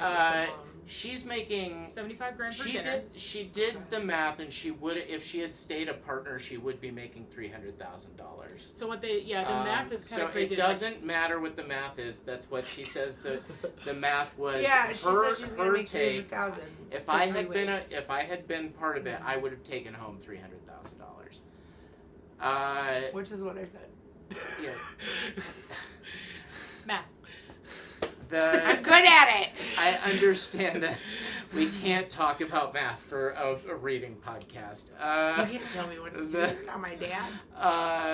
Math. Math. Okay, I'm done. That's how we're going. So, that's kind of how you comes full circle back to her in front of her lover's house, who is the fancy chef that Eva used to work for. And saying, I'm going to start pounding on your door. Starts pounding on the door. He says, I'm going to call the police. She says, bullshit. And then losing her mind completely. Losing her mind, banging on the door, screaming, texting him, calling him. You know, and then the cops come and take her away. And that's it. That's it. Yeah. That's it. Literally. Bye. Cut to the next chapter, and it's Jordy. Yeah, Jordy, venison. It's venison. I love this chapter. It's Dave Sullivan's. No, she's after Jordy. Yep. That's right. Okay. Dave Sullivan is the guy from the dinner party. This next chapter. Adam Sullivan. Adam's brother. Jordy. Lives at home with his mom. Who is dying of alcoholism and is... brain tumor too, remember? Yeah, she has liver cancer and a brain tumor. Yeah, and is on hospice. Yeah. And Jordy lives at home with her.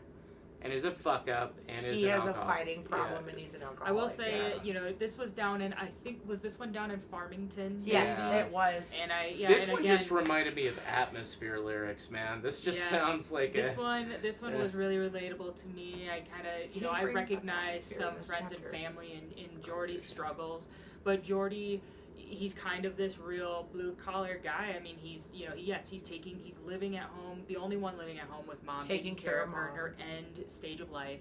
But he's also really focused on the fact that hunting is about to kick off opening weekend. and he wants to his go get dad- drunk with his friends. Yeah, his Real quick dad, time out. When we started this chapter in the car, the narrator said venison, and as we did, venison. apparently we passed the dead deer on the highway. Yeah. Perfect. Right Yeah. as it happened. So there we go. If Sorry. you guys, by the way, I do have a recipe for venison meatballs, and I noticed that there's a grocery store in town that sells ground Ooh. venison. We might have to. We should have a Might have venison to try dinner it. party. We can Yeah. do that. Anyway, all A right. all right, venison all right. party. So Yeah, so Jordy's like a sweet guy, but has a serious drinking problem. and so do all of his friends. And He's so do kind all of his in, friends. That's his social circle. They are in their early to mid 20s. Well, Yeah. it's They like are. the hunting circle, right? That's what Yeah. you do when Well, you hunt. You go these- up in the thing and you. I don't remember Yeah. what Get beer his faded. buddy was drinking. Was it Coors Light or Busch Light or It whatever? was Bush Light, Yeah. and they weren't allowed to have Coors I Light in mean, the house. you know, his mom makes a comment when his best friend comes over at like 11 in the Dan morning, and Jorgensen. she's like, this isn't your first one of the day, is it? Like you're starting kind of late for 11 a.m. Right, You know, right. so that's the implication. Again, that's what they do. They hunt, they fish, they drink, and they go to bed and they start over. And They so- wake up wondering why does my hand hurt? Yeah, is, that's- is how every That's how time that he wakes chapter up. actually starts out. It's is how his yeah. hands hurt, his face hurts.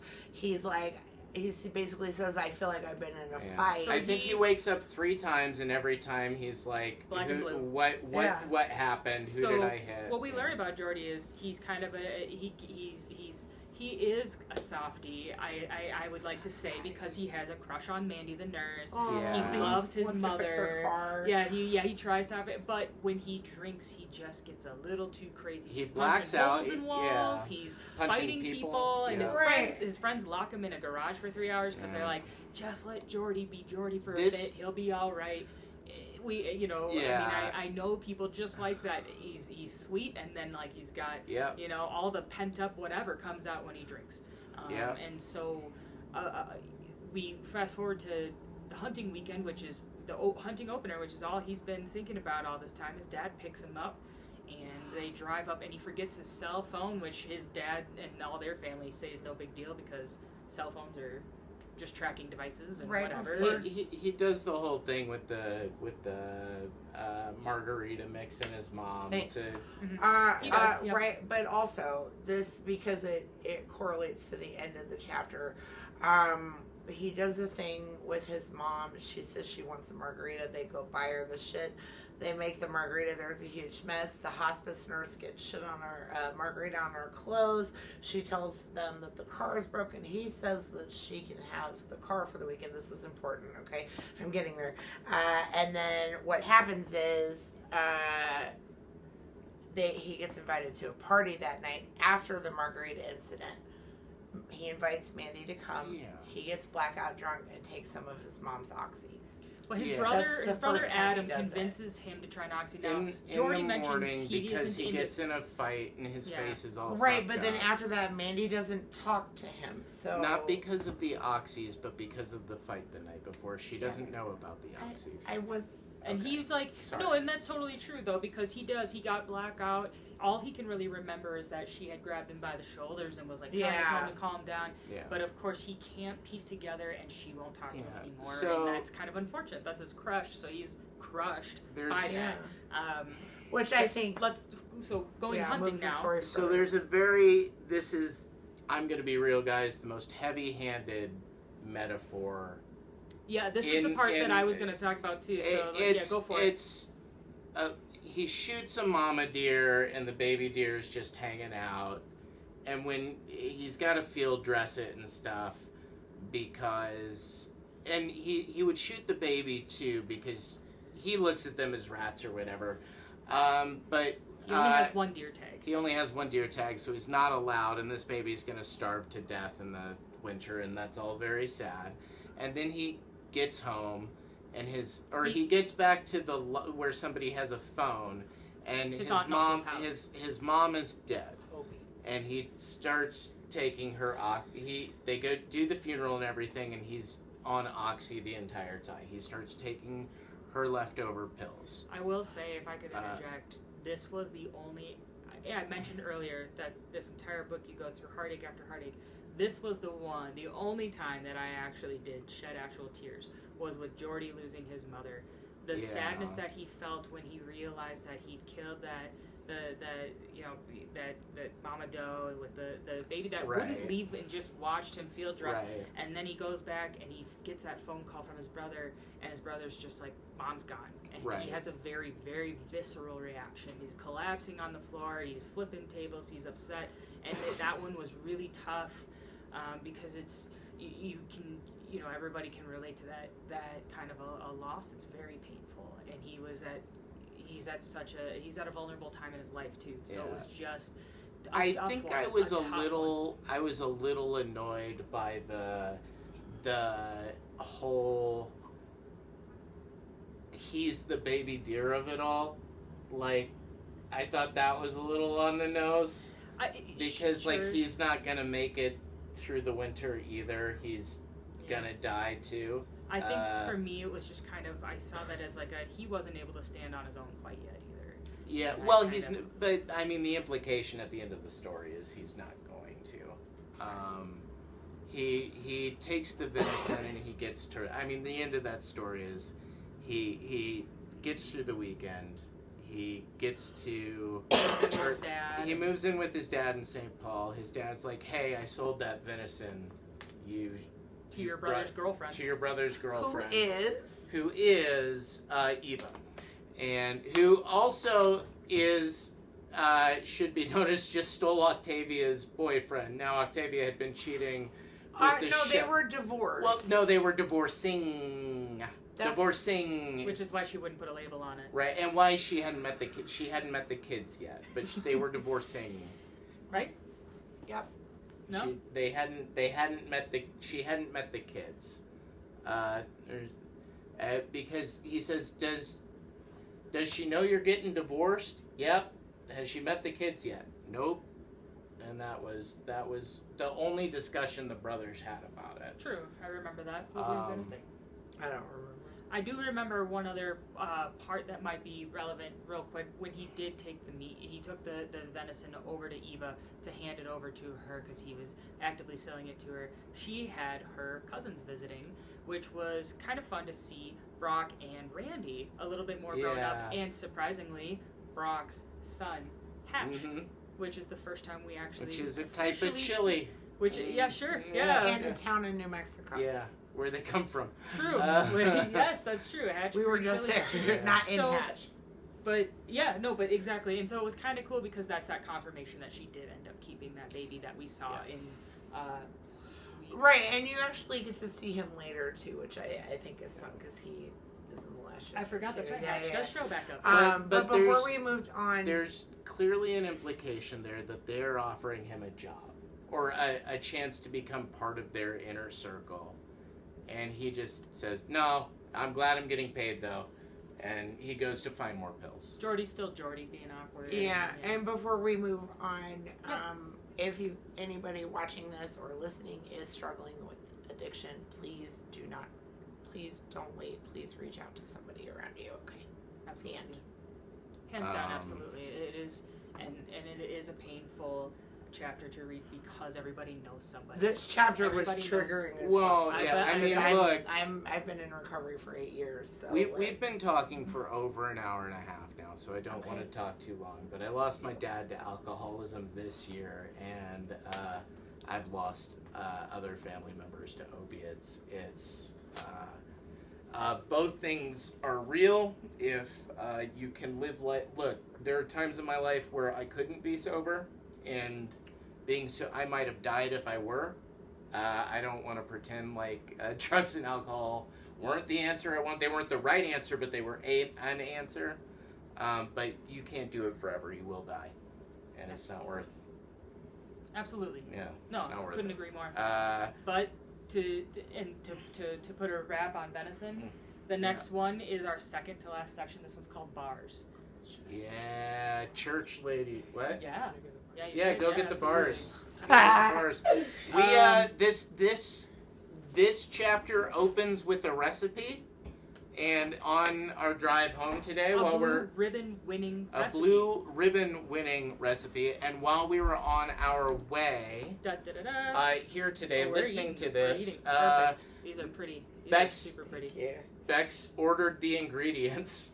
Cheers, guys. Oh, okay. I will say one thing. If you are from the Midwest, this will look very familiar initially. A lot of us grew up with the version that has Rice Krispies in it.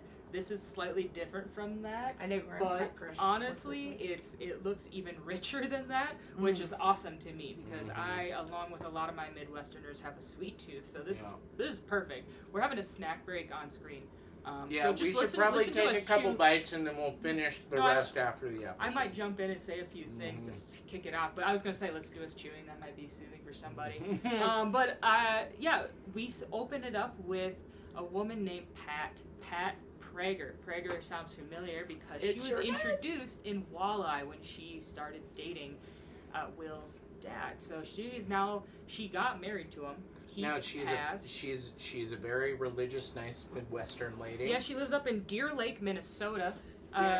Deer Lake, which is kind of almost more county than town. She lives within walking distance of her Lutheran church, which she spends almost all of her time at. She's got a little cooking club, and they are very proud of the bars that they make. Thank you. And they take them to the county fair every year, and she's used to winning. It seems like I think 5 out of the last 6 years she's won. I think all 5 of the last years, and she only won 4. She says that she corrects somebody. She corrects them and says I've only won 5, and they're like 6, this year's will be 6. And maybe 4 and was the first years, place. I think so. It's 5 years of first place, 1 year of third place. Give Pat the recognition she deserves. But I digress. So Pat going again. She is on her way to meet up with the ladies. It's summer, so there's a big old thunderstorm out, and she's trying to make sure everyone's gonna make it. She knows she's getting to the church first. The Boy Scouts should be gone.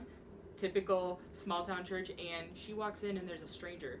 Yep, there's a new lady in the group, and she's so much better. She's got a new thing that everyone's gonna, and it's not that. These are, to be clear, these are Pat's, the perspective character on I can this. see why these were winning. Celeste is Celeste Mantilla.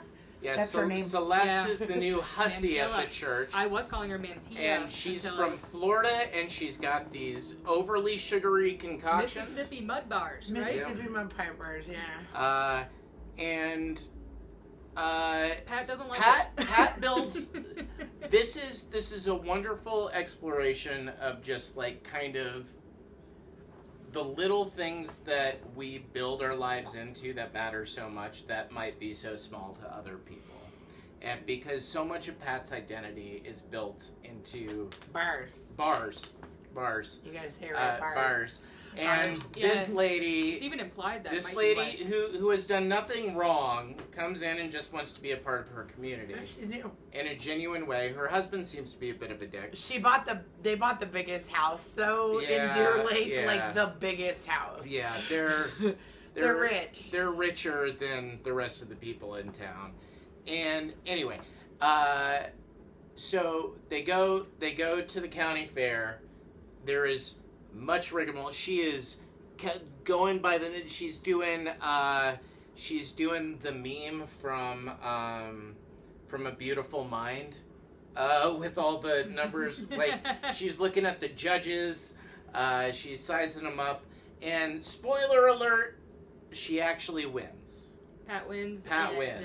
Yeah, she spent all that time. She was pretty sure that she does reference a number of times that it was a test from God, and she's overcame quoting- it. But she won a $75 gift card from Target. But That was a pretty big deal. But I thought it was really great what happened directly after. She knowingly gives her gift card to a lady a who woman really needed it. who is very poor off. Her husband is a vet with PTSD, can't find work, and very they have pregnant. a young baby that she's always carrying around, and just not even a toddler. I think is running around. Yeah. They can't afford clothes she's for their pregnant. kids, so she just gives away that gift card. It was very sweet of her. Yeah, she doesn't say it either. She just drops it in the bag, which humility. Yeah. I will say this for this book and its representation of the Midwest, because so much of our media comes from the coasts, and so much of it comes from upper middle class and upper class folk, just folks who had a better shot at making it in the arts. I don't want to call all of them Nepo babies, because that's not what they are, and it's not that any of those people don't deserve the success they've had. You don't get good representation of veterans in media very often. And just, like, insofar as this is a story set in 2013 or 2014.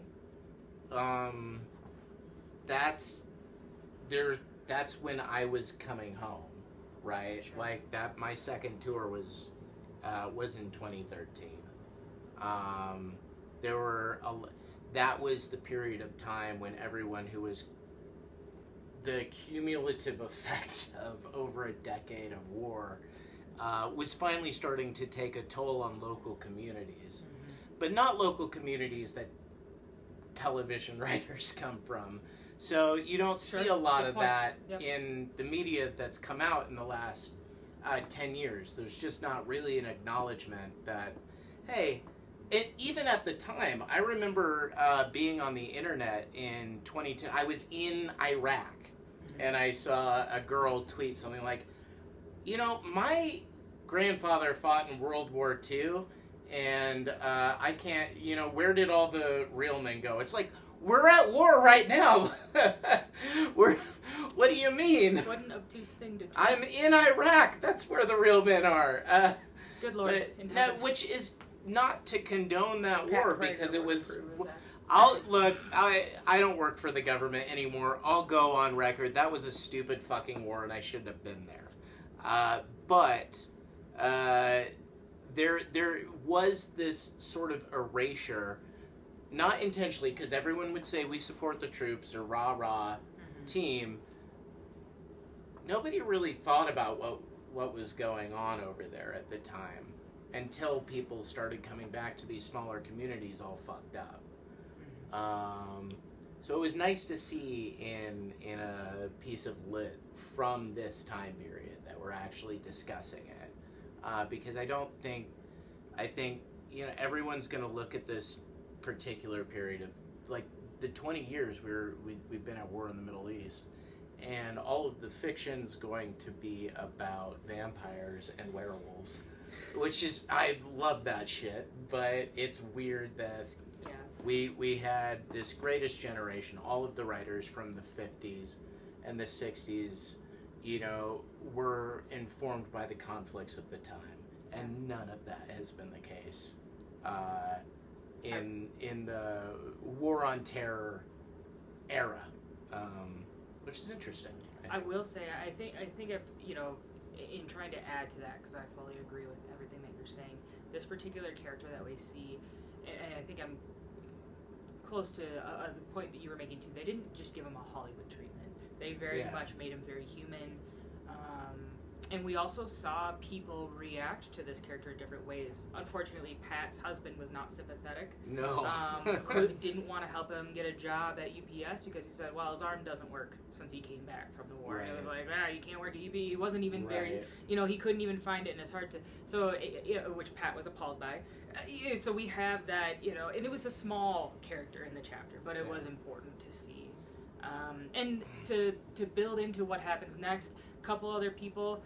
We did talk about her husband, her son also, Sam. So Pat, you'll remember she was the stepmom to Julie and Will, who don't like her because that she's not their mom. So when they became adults, they went to Chicago. But her son Sam, who's much younger, still lives at home, and he is the number one weed dealer in high school. Mm-hmm. He is the guy. He makes brownies nonstop. He's not. He's a user, he makes but $40 a brownie.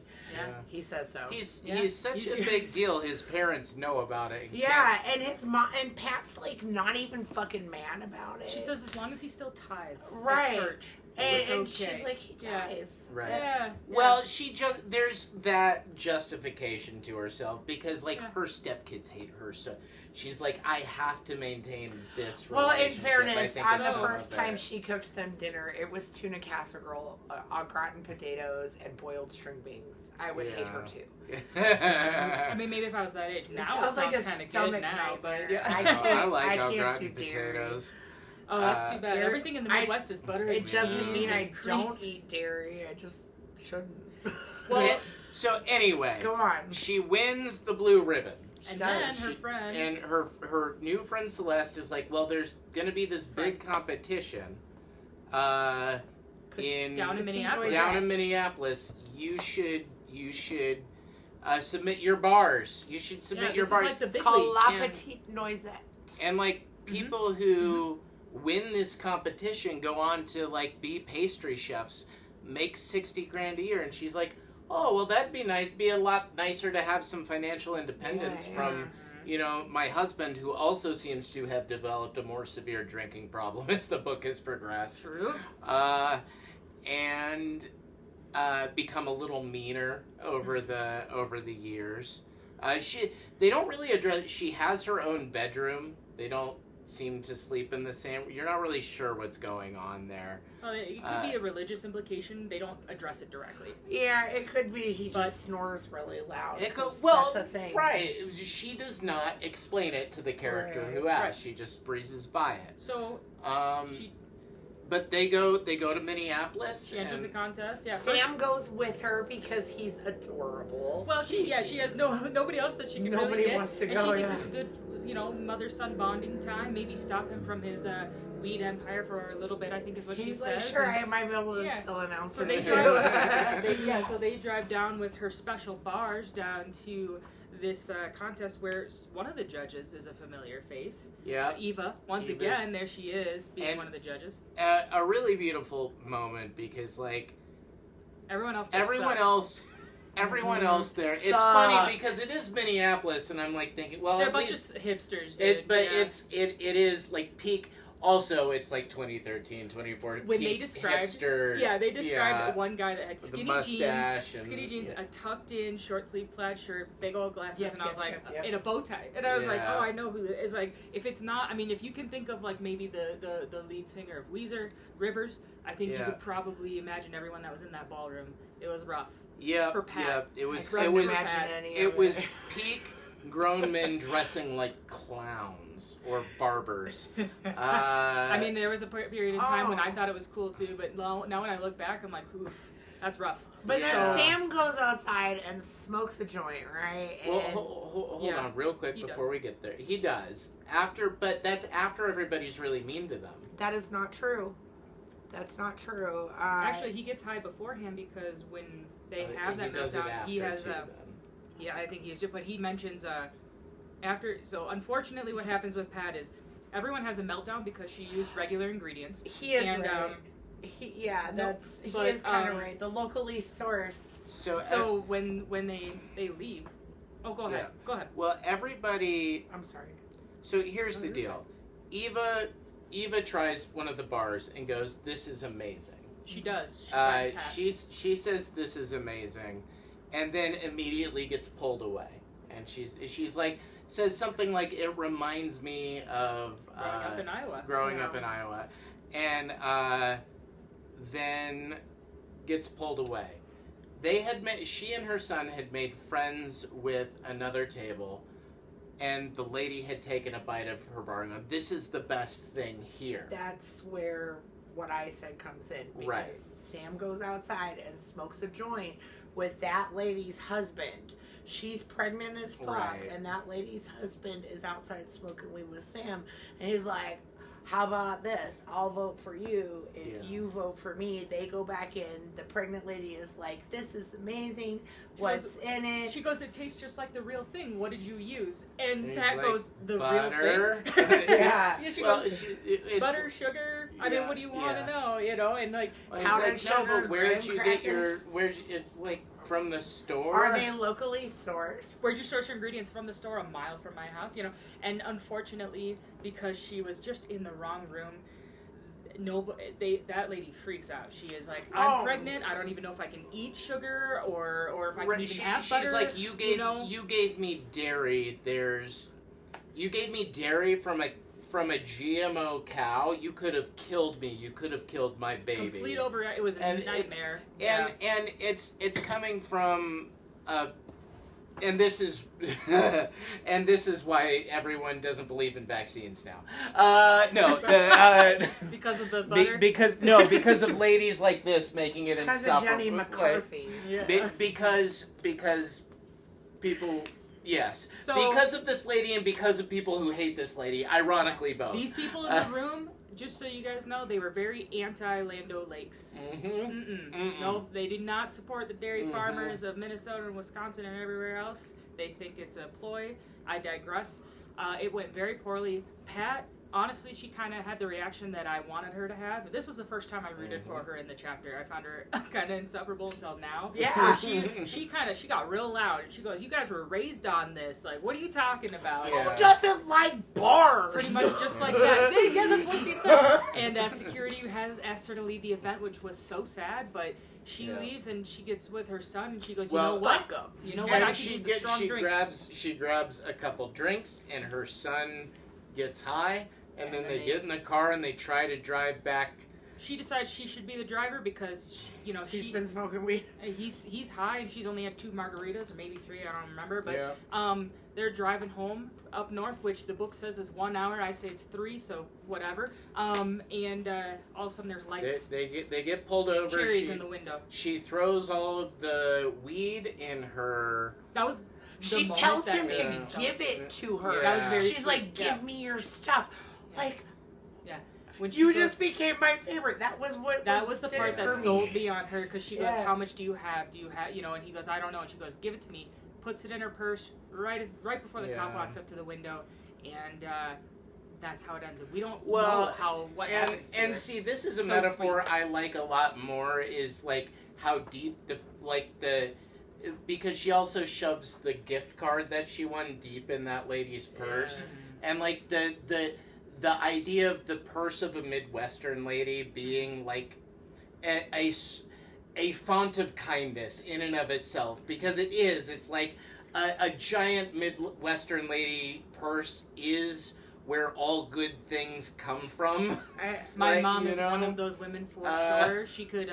There used to be a game that you could play at certain party games where it's like, hey, do you have this in your purse? My mom's got it all, and in the best way possible. You could go to your mom for Advil, chapstick, maybe a phone. Who knows? It's all in Probably stitches. You could a sewing kit. I always have a sewing kit. Yeah. And for sure, if there's a pressed penny machine, mom's got the quarters and a penny. It's in there. So. I digress, but yeah, that's how that one closes. Which they found a way to give you to like Pat at the end. I didn't like her at first. God, I had fucking respect love for her in the end. They mentioned her in knew the who last she was, chapter, and I was starting to ugly cry because I was so excited she was back in it because I'd forgotten. Yeah. Go ahead, baby. Let's move on to good the segue, final. Actually, the last chapter is called The Dinner. Dinner. It is starring Cynthia Hargreaves. Or Cindy, as she goes by now. This is one that threw me off. We start, at first we hear from the perspective of this wine sommelier named Cindy, who's working out in California. And I couldn't remember what the mom's name was, but I knew how the story as had soon as to they end, said Jeremy St. George, I was like, oh my God, it's that bitch. Yeah, I couldn't remember what her name was in the first chapter, but I knew it was the mom because I know how stories work. I had a little bit of anxiety getting to the end of the book and not getting an update on Cynthia. So finally, and I see Cindy, and I'm not tying Cindy and Cynthia together. Right. So I'm like, man, we're not going to know what happened to her mom. And then all of a sudden you realize just a few paragraphs said, this is Cynthia. And she didn't stay out of America very long. And she didn't stay with St. Oh George no, very long either. he abandoned her in New Zealand, was And it? went to like something Tokyo or like something. that. I don't remember, but Which is even doubly awful because at the beginning of the book, they imply that they weren't gonna go together. Or yeah, Right. she tells Lars they weren't together, and he then says she has her own decisions to make or something like that. Right. Yeah. Yeah.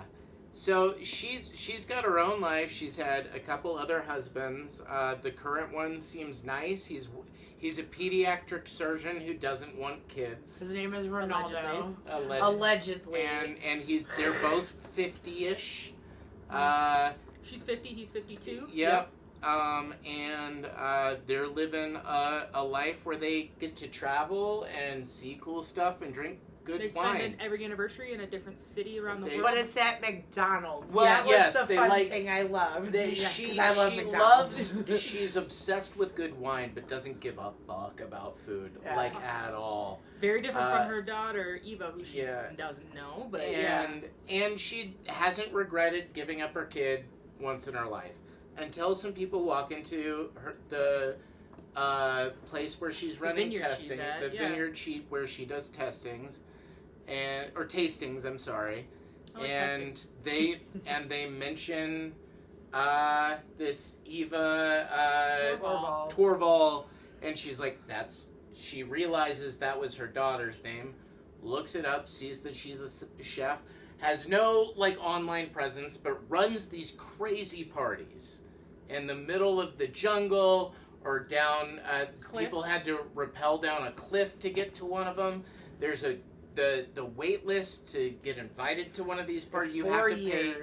Is 4 years for the VIP tickets. If you pay and then there's like a longer waiting list that is like thousands of years long. I did laugh. For a lottery. I did laugh. The deposit to get on the list was $60, but the dinner is $5,000 per person. I was kind of like, ooh, boy. Yeah. So there are people dropping off.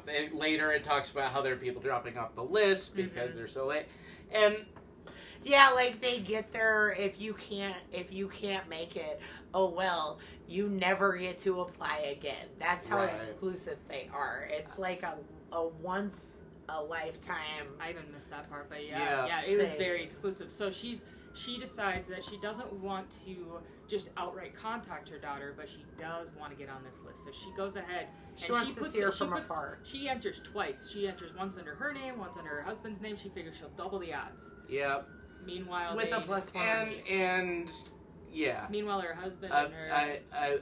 About a few days later, he says, "So I think I want kids," or she forces it out of him. We don't need to go into the whole detail of the fight, but that was a nasty But one. basically, I want kids. She says, "Well, I don't." And he said, "Well, I'm divorcing you. I'm taking everything because it was mine to begin with."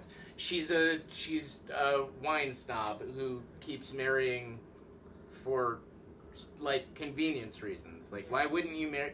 Look, he didn't want kids, and he would take her all over the world. I get but the second he wants kids, she loses everything. So to wrap up that chapter of her life, they divorce. She leaves California, takes a job as a sommelier in Michigan. Yep. I think close to Traverse City or something like that. Maybe I don't. Yep. And then like 2.5 years go by. It's a year there. It may be a couple of years since. It's like a couple of years with her husband before, and then I think a year later, after she's been there a year, that's when I think she was only on the list for long story short, years. She gets a call out of the blue from her ex-husband, and he's like, "Hey, my life's good. How's yours? Listen, I got my daughter's great. Do you want to hear about my daughter? No. I got remarried. I had a baby. My life's good. Oh, she's so cute. Oh, and by the way, that dinner you wanted to go to. I'm going to take it. I won, and I'm going to take my new wife. And I'm going to pay you for your deposit. And Sydney's like, the fuck you are. Right? Meanwhile, she lives in an apartment with one bowl, one cup, and one plate. Yeah. One chair. He took everything. And she's living like this, I guess, the Spartan lifestyle, because it's odd because she keeps saying she doesn't feel guilty. She doesn't have anything to be ashamed of. Mm-hmm. She just wants to see. Yes, since she but initially. The life she is living would imply that what she's telling herself isn't. Her actions would imply she doesn't believe what she's telling herself. And that seems to be true too, because she now Googles her daughter regularly on the day. Yeah. And she's just excited for the chance to get to see her, talk to her, so whatever. yeah. So when her ex-husband says, "Hey, we'll pay you the deposit," she said, "Absolutely not." Finally admits to him that she has a relationship with this chef Eva. It doesn't sound like he initially really believes her, but no, she he was refuses. like, you said you didn't have any kids, You just really want the reservation. She was like, no, I do. So, but then he was like, oh, okay. Yeah. So let me talk to my wife. He's clearly the kind of guy who's always like is really genuinely confused. Why aren't you just happy for me? You know, yeah, like, he does why have aren't that you air about happy? him. So that, like, everything's worked out. I got everything I wanted, so, like, what's the problem here? Go get what you want. Yeah, exactly. Yeah, so, but she does. She stubbornly. She gets him to admit where it is, and she just flies there overnight. It's the next day, I think, right? And so she finds a way to fly to Pierre, South Dakota. Is that where that is? Yep. And so does he. They end up on the same connecting flight out of Denver, so that's fun for them. Mm-hmm. Yeah. And they get there, and they're not exactly getting along, which is to be expected. But you want to see a picture of my kid? Yeah, they're no, and then everybody else is like, "Oh, see it." Yeah. So she just flat says no. They unexpectedly get a chauffeur at the airport. They get dropped off at their hotels. They're told to be ready by 5. 5 o'clock, she's applying lipstick, I think they say, and there's a knock at her hotel door, and it's a young man named I think we find out right away his name is Randy, the driver. Yeah. And, So cousin. No, it is. Randy is the driver. Yeah. Sorry, I just forgot cousin. about that. Cousin Randy, her cousin Which she from. doesn't recognize. I don't know if she would have. No, and I don't know that Randy necessarily, right? It's left a little ambiguous at the end of the chapter how much they're aware, how much they're aware of what and when. To be fair, she did book this reservation under a false name. A different former name. married name. Right. Yeah, so they don't know enough, but she's riding with this. But they kid. do research every person, and the meal that she specifically creates is for the people who are at the meal. I do have a feeling, and I've had it each time, is that I think that Eva knows who Cindy is. Yeah. And it's, we'll get there. Yeah, because we'll get there. No, go ahead. Actually, once, if you want once to, because it is kind implied. of, once like they're like, she's like, I want to see Eva. I want to see Eva, and they keep saying no. They let her come to that area, and we'll get there in a minute. But like the conversation that takes place, it's written really well where you can't. They make sure it's ambiguous on who knows. You aren't sure if they know or they don't, and there's that repeat implication. But Eva's like hella she, fucking smart. Yeah, so she gets to they arrive to the middle of nowhere field. There's with barbed wire and fencing and maybe a stream, which we won't even cover that, but some cornfields and whatnot, giant tents. And it's very interesting scene that's painted. And you meet some other characters from earlier in the book. Yeah, so let's talk about who's here. I mean, we know that her ex-husband's there with her, but also we see Will and his wife Katie.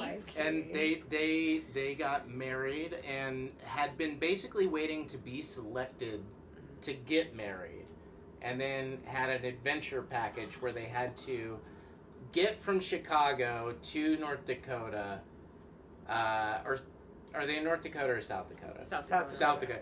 South Dakota in a week with no money or whatever. And no public transportation or something like that. I have a quick question. Do you remember what Brock's roommate's name was at Northwestern? Because I'm pretty sure that Elodie's sister, which is her older Katie, sister, was the I think roommate. her name was Katie. I'm just wondering, because all of these people are fucking connected. Yeah, so I'm trying to by the way, I think there are a couple people who weren't connected. I won't, and I don't want to read it word for word, but there is a really interesting part where when they get told what the menu is for this dinner, it is this was the first moment when I realized Eva likely knows that her mother is there, because what is served is hints of the meals that we see throughout the book. You get venison, you get walleye, a walleye, you get a Caesar salad. You get the Caesar salad. You get the pork shoulder that her dad pureed for her when she was a baby. You get Pat Prager's bars. Yeah, which would imply the pork shoulder would be the thing that maybe she made for her mother. I thought about that too, because that would be the tie-in there. But also the wines. Also the wines, which she likes the pairings.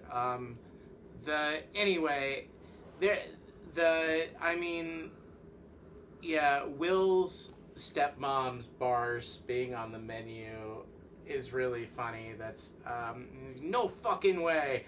And then everybody's like offended that he's swearing, and then by the end of the meal, everybody's just going, "Oh fuck!" Yeah, they're all like exploding in ecstasy. It's so good. It's so fucking so good. There's like a couple of people that were on the ground, rolling, and and I did laugh at Cynthia. Mm-hmm. She's looking around and she goes.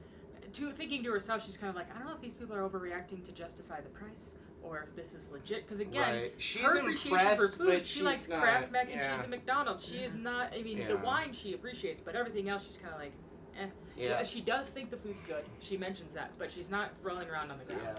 Yeah. I would say the try-fail on her seeing Eva got a little tiring. Like they could have sped that up for me a little bit, but I get it. But I felt the anxiety of her looking for her. Yeah, she kept trying just to catch a glimpse, and eventually had to approach her, and almost get hauled away by security. She sits and has a beer with Eva, and they have a conversation. And Eva doesn't know her. At least she doesn't lead on. Doesn't lead on that she knows her.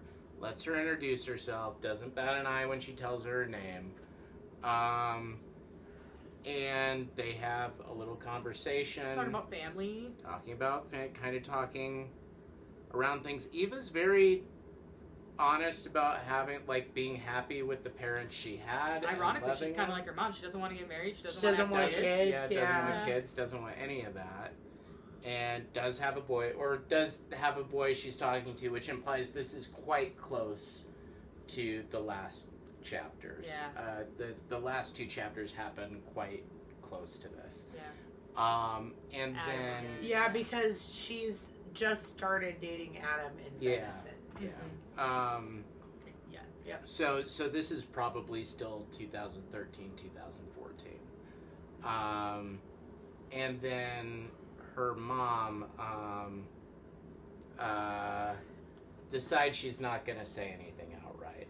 Yeah, she has this moment where she realizes that she's at a crossroads. She could say something and change Eva's life, but it might not be for the better. So and she leaves, and Brock walks up, and she's like... Was it Randy or Brock? It was Brock, I think. And Brock said, just so we're clear, there have been 3 Cynthia Hardgraves this year. And she says something specific that I didn't quite understand. It was Brock. I know it was Brock, but she says something, she just had a question. She basically... Look that up. You got the book. Yeah, you got the book. I sure do. And I'm not really sure what it means, but...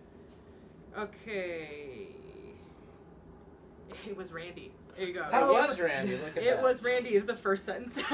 That's crazy. He goes, she found her birth certificate when she was 15. But when you're like her, lots of people come out of the woodwork, claiming to be somebody to her. People who even forge documents. You are the 3rd Cynthia Hargreaves in 2 years. But she wants me to ask you, are you somebody? And Cindy says, that's not for me to decide. And that's it, really. I guess by are you somebody, meaning, am I supposed to know you? And leaving it as that open. I think the way she said it, though, is the implication's there. Which I think is the right response to having a child or reaching out to a child that you decided not to have a relationship I'm here if you want me to be here, and I'm not if you don't. And there's no real epilogue to this. I'm a big fan of epilogues. It's fine, not everybody is. My wife and I disagree on this wholeheartedly, but there's one paragraph. Yeah. Cindy returns home and she says when she has her morning coffee, she basically sometimes wonders if Eva's ever going to show up, but that's really it. You know? Right. Which... And I was I read that and I was like, I like the whole endings, and I didn't really get that, but it was sweet. I don't think I clocked it this afternoon, but talking about it now, it does kind of imply that whatever she's telling herself, she's completely in arrested development until... It doesn't necessarily have to be Eva showing up, but something has to happen to her for her to move forward. And I think what she's waiting for is Eva. Yes. Interesting. I disagree. Okay. All right, I'm ready. I don't think she's waiting for Eva to show up. I think that she has made peace with the fact that, you know, she abandoned her kid. Her kid is successful and healthy, and that's what she cares about. And I think that sometimes, you know, I gave a baby up for adoption. And I reached out to her when she was 13, but I didn't reach out to her. I reached out to her parents and said, hey, Ellie wants to have a relationship with me. I would like that. And that was how I ended up having a relationship with her, is because I had made the peace. When I was coming off drugs, my daughter quit talking to me, and you have to make peace with those kind of things. So I think it's more of a sweet moment of a piece. I don't know where I was going with that. I'm sorry. I like it's getting really late. I like it, but I would say this is exactly what epilogues will prevent from happening. You know, we all read the same book, and we all have different ways we take it, and that's okay, because that's the way it was intentionally written. And if you wanted it buttoned up, you would have written it that way. You know. I think certain stories, like, you know, Lord of the Rings being the ultimate example of 15 epilogues, like, written version or the movie version, they're about 15 Stranger epilogues. Things, 15 epilogues. But I think that, what I mean, and I could definitely be wrong. At the end of the day, the story, I think, has a lot to do with perceiving someone and putting ourselves onto them, because everyone. Because for as much as you guys are saying she's the main character, Eva is not a knowable person in the story. She's a complete Mary Sue. She's not in a bad way. She's supposed to be. This is intentional. We see her as a Mary Sue because the people around her see her as a Mary Sue. They see her as kind of this infallible, great thing. And I think she is probably a person who feels a lot of personal responsibility and a lot of sadness and anger that she's not showing those people. I would like to add to that, because I actually would like to pivot the way I phrased it and agree with you. Eva isn't the main character because we never really get to fully know her. Yeah. But she is the catalyst for all these other people, things that happen in their lives. Yeah, Octavia was right. It's all her fault. Eva's fault. It's all Eva's fault. Still don't like Octavia. But it's so terrible. No, she sucks. But She's it's the way worst. people perceive. It's not even Eva doing anything. It's Eva being perceived, doing what she wants to do with confidence and without an apology. Yeah. Right. Sure. Which is also maybe a Midwestern message that is, like, specifically not something people in the Midwest are supposed to do. We're more Pat Kragers. Honestly, I did say that out loud. 100%. Yeah. I will say, go ahead. No, please. I was just going to say, overall, just as a reflection, I absolutely adored this book. Hell yeah. Super glad that this was what was picked and that you guys invited me to do this one. I absolutely am putting this on my bookshelf for rereading in the future. I can see myself also recommending this to pretty much anybody. Yeah. It is, yes, there's a lot of heartbreak, pretty much over and over again. You don't even heal from the last one. You get stomped on again. Yeah. But it's beautiful. There's real recipes in here. I'm going to be cooking too. I'm probably going to, try having a glass of wine sometime and actually appreciating it. Who knows if that'll happen. But not just people that I know in the Midwest. I would say anybody, everybody would take something from this book. It's so sweet. I'd also mention there's not a ton of comedy in it, but the jokes. Oh, there are some that the jokes that are in there aren't. There's some sarcastic comments. The jokes that are in there are actually good, as opposed to jokes that people put in books, which are usually bad. I rarely hear Andrew laugh out loud from any joke ever. I heard him laugh out loud multiple times.